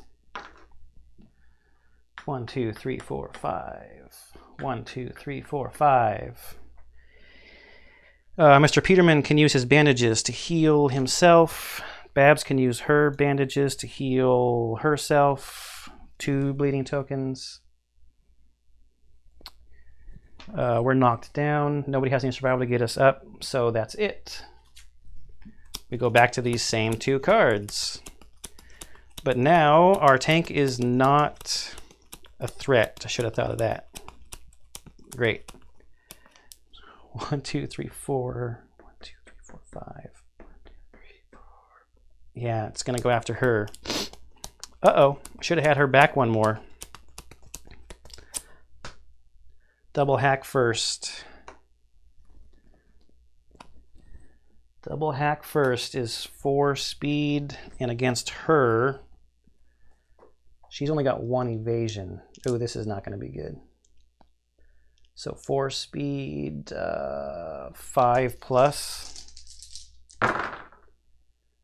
is 4 hits.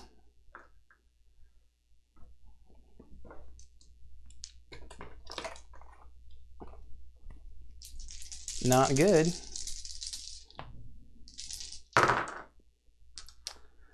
Legs, body, head, head. Okay, so it's only 1 damage. So legs is a light hit, body is a light hit, first head is a heavy, and then the second head is a severe. It's a 5. Actually, yeah, it's a 5. Intracranial hemorrhage. You can no longer use or gain any survival. This injury is permanent and can be recorded once. Gain 1 bleeding token. Intracranial hemorrhage. No survival. Okay, she gets 1 bleeding token from that. She already had 1. And she gets 2 from the double hack card. So she's sitting at 4. And she has to probably... She's not knocked down or anything, though. Now she has to face Hugh, which is 1 speed, 3 plus accuracy, 3 damage. So against her, this is 4 plus. Okay. Not good. The waist. Hey, that's where she has armor from the cloth. But it's 3 damage. Oh, wait. Back up. She got knocked down from the heavy hit to the head. So the closest threat facing is actually Mr. Peterman. I think I rolled a 9, right? So even though he has more evasion, it still would have hit. And the waist is bad news for him. It's another severe waist injury. It's a 6. Destroyed genitals. You cannot be nominated for an intimacy story event. The injury is permanent, can be recorded once, gain a random disorder. You are knocked down. Gazing upwards, you wonder at the futility of your struggle. Gain 3 insanity. Okay. Mr. Peterman. 3 insanity takes him to 4. Destroyed genitals.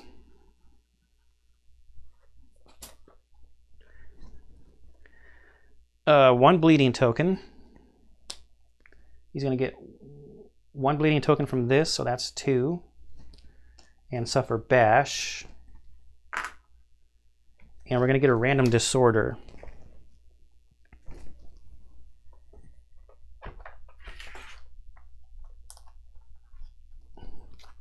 This might be the first disorder we've drawn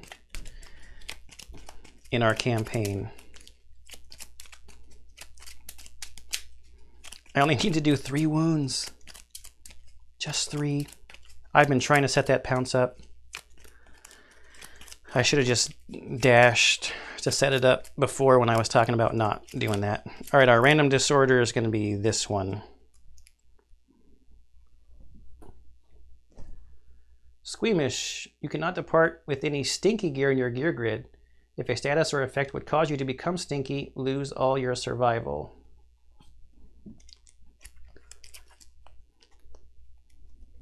All right, so J. Peterman is squeamish. So he would have to lose the monster grease. He couldn't depart with the monster grease, I guess, in the future.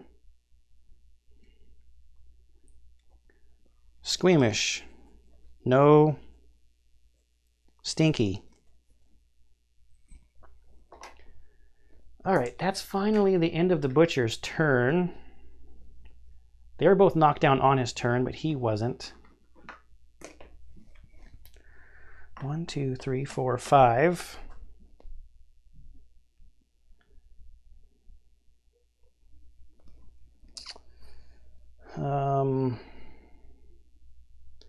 Sue Ellen's going to throw Bone Dart.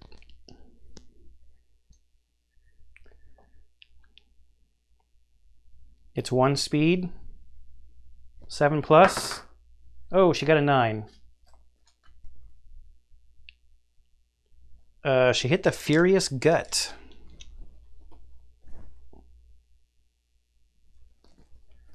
So Bone Dart has 3 strength. She's got 1 inherent strength. So this is a 5+.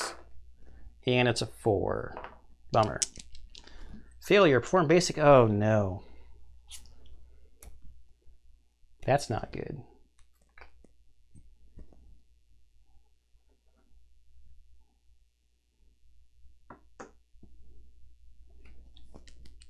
That's not good at all.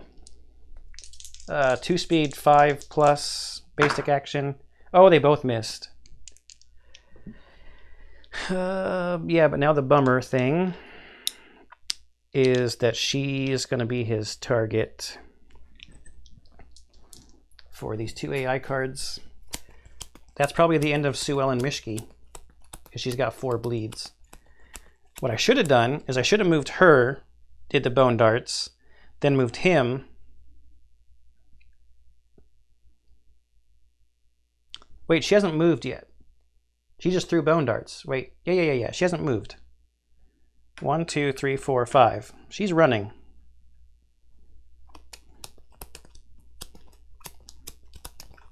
She's running. So what's first? Hugh. Closest threat facing. Speed 1 will be 6+ against Uncle Leo. Misses. Then we've got double hack is 4, 7+ against Uncle Leo. 1, 6, 5, 2. All misses. Okay, team Seinfeld.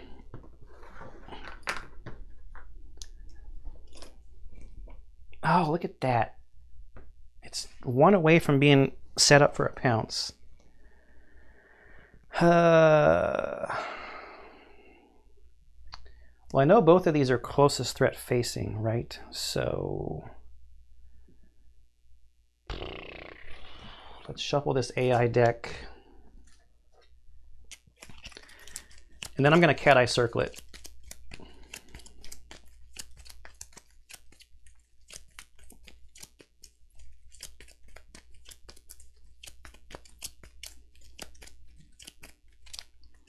Okay, 1, 2, 3.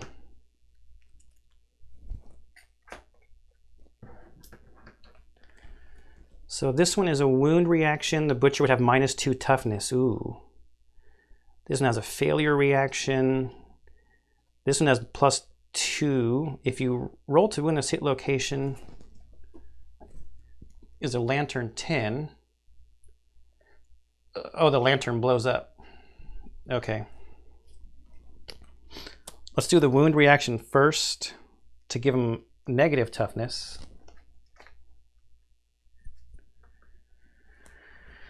Okay, so that was her cat eye circlet. And she can't spend survival or anything. So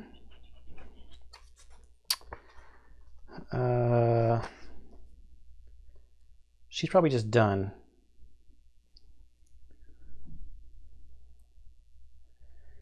Do I attack with Uncle Leo? Yes. He's got King Spear. And I'm going to move back. No, wait, no. Yes, I'm going to move back. I know the trap's not in there, because I got range 2 with the King Spear. I'm going to move back, because if something makes him move forward, that would set up the pounce for Mr. Peterman. I got reach 2, so we've got 2 speed, 6+ with the King Spear. Okay, we got those first 2. So we're going to do this Butcher's Mask first.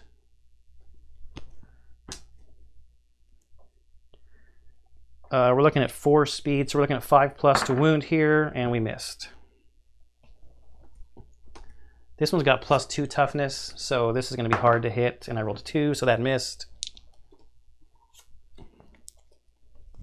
Both misses.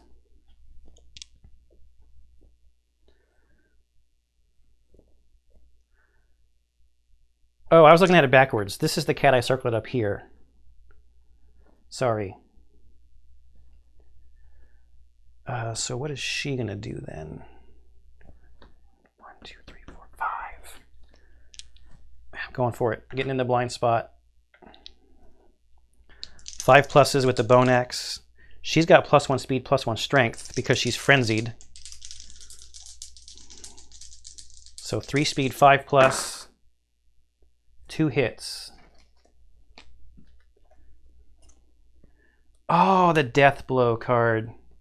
This is 1 away from being in the perfect spot. So this one has a failure reaction on it. 1 brain damage per monster level. She's got a bunch of insanity right now. That's an 8, so that's going to be a wound. We got to shuffle the AI deck and get rid of one of them. There's 1 card left.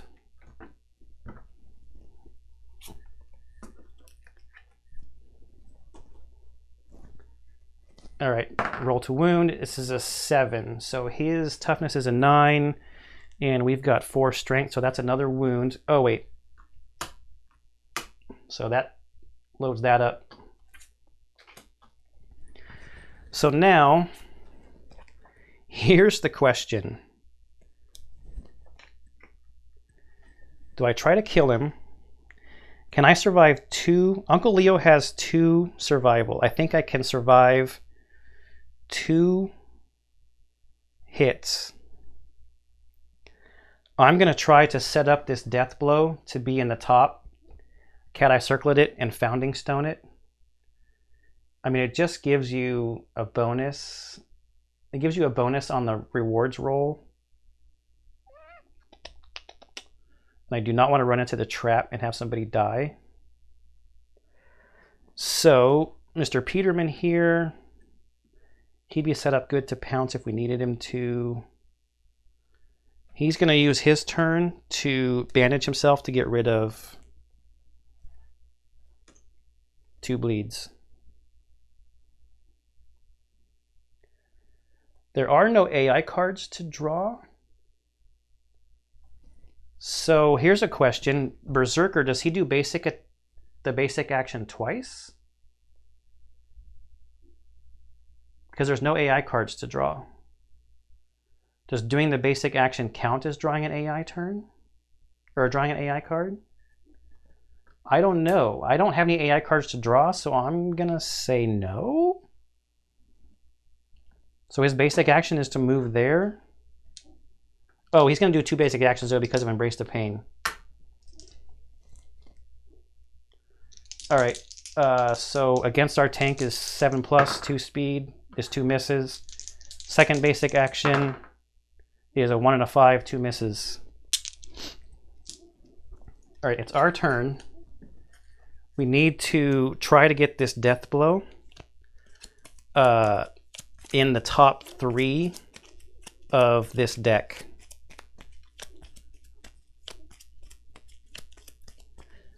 I mean, is it worth a founding stone, or should I just try to kill him normally? It does a +2 on the rewards chart. I mean, it doesn't hurt to try, right? It's kind of fun, so we'll just see what happens. We're not without our injuries, though. A lot of people got hurt pretty bad. All right, Cat Eye Circlet from Sue Ellen here. 1, 2, 3. There's the trap.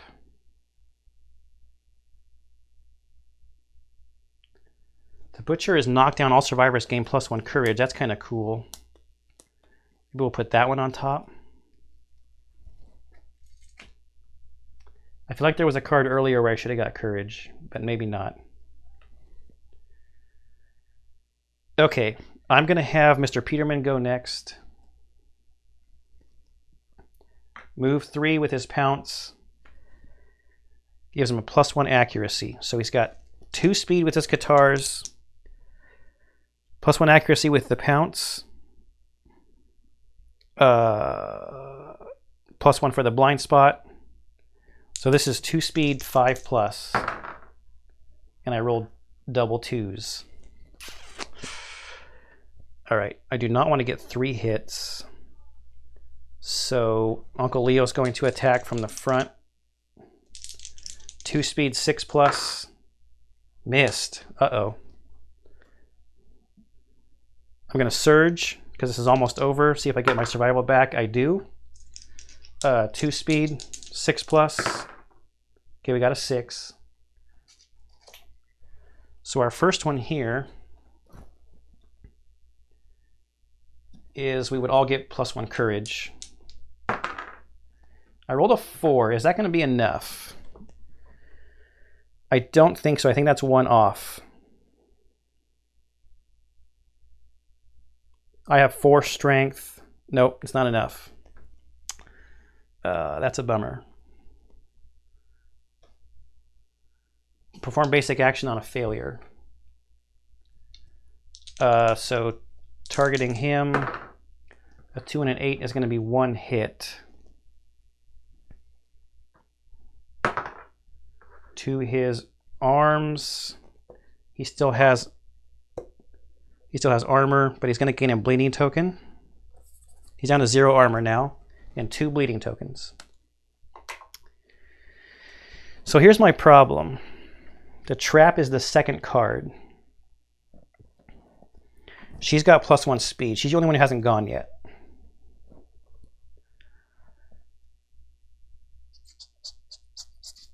And I guess I could fist and tooth. No, that's still 2. I don't want to hit him twice because the trap card's in there. I think I'm just going to call my turn over. Other than to, I'll go 1, 2, 3, 4, 5 and use my action to bandage our tank and get rid of his 2 bleeding tokens. And call the survivor turn over. And we'll do the basic action against our tank. 2 and an 8 is another hit. To the legs, where he does not have any armor. So that's a light wound and 1 bleeding token from the basic action. Okay, it's our turn again. We have to shuffle the hit location deck.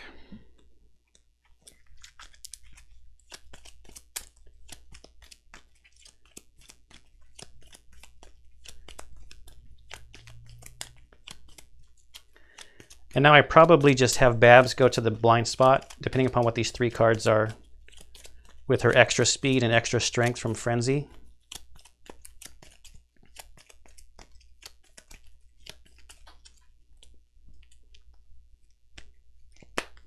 All right, Cat Eye Circlet first. The trap again, and a super dense location. Great.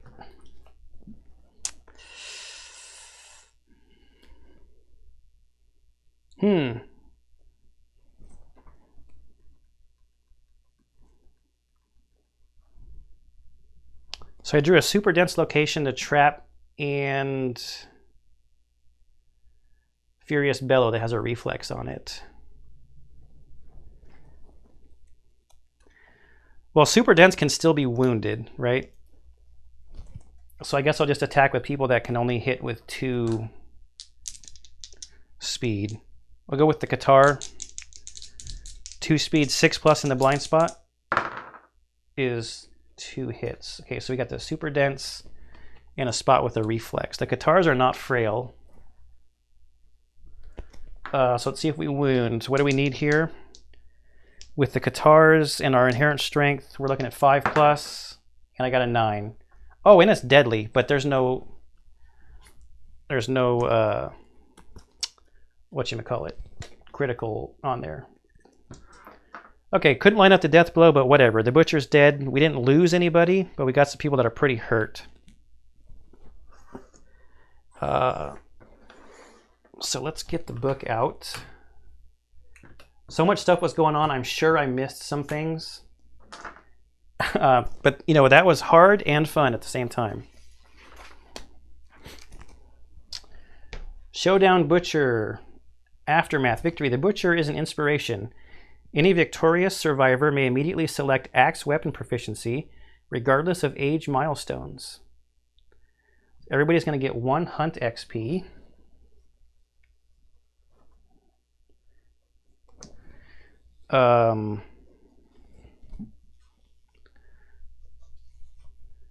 Plus they could get the axe weapon proficiency. Any victorious survivor. Does that mean all of them or just one? Any accrued ranks of weapon proficiency are lost when switching to a new weapon type. Plus rewards. So the rewards, we roll a d10.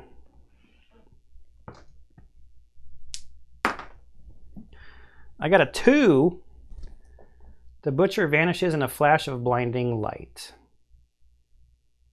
So my rewards are nothing. Okay, so there you go. That's the showdown with the Butcher. So we need to go back to the settlement. And because the settlement is probably not going to be much more than just setting people up to go out for the next fight, I'll probably do that at the beginning of the next episode. So I'm just going to call this one here the end. Let me know in the comments down below anything that you saw that I missed or anything like that. I hope you enjoyed this showdown with the Butcher, this series of Kingdom Death Monster, everything else I post on the channel, and I'll see you in the next one.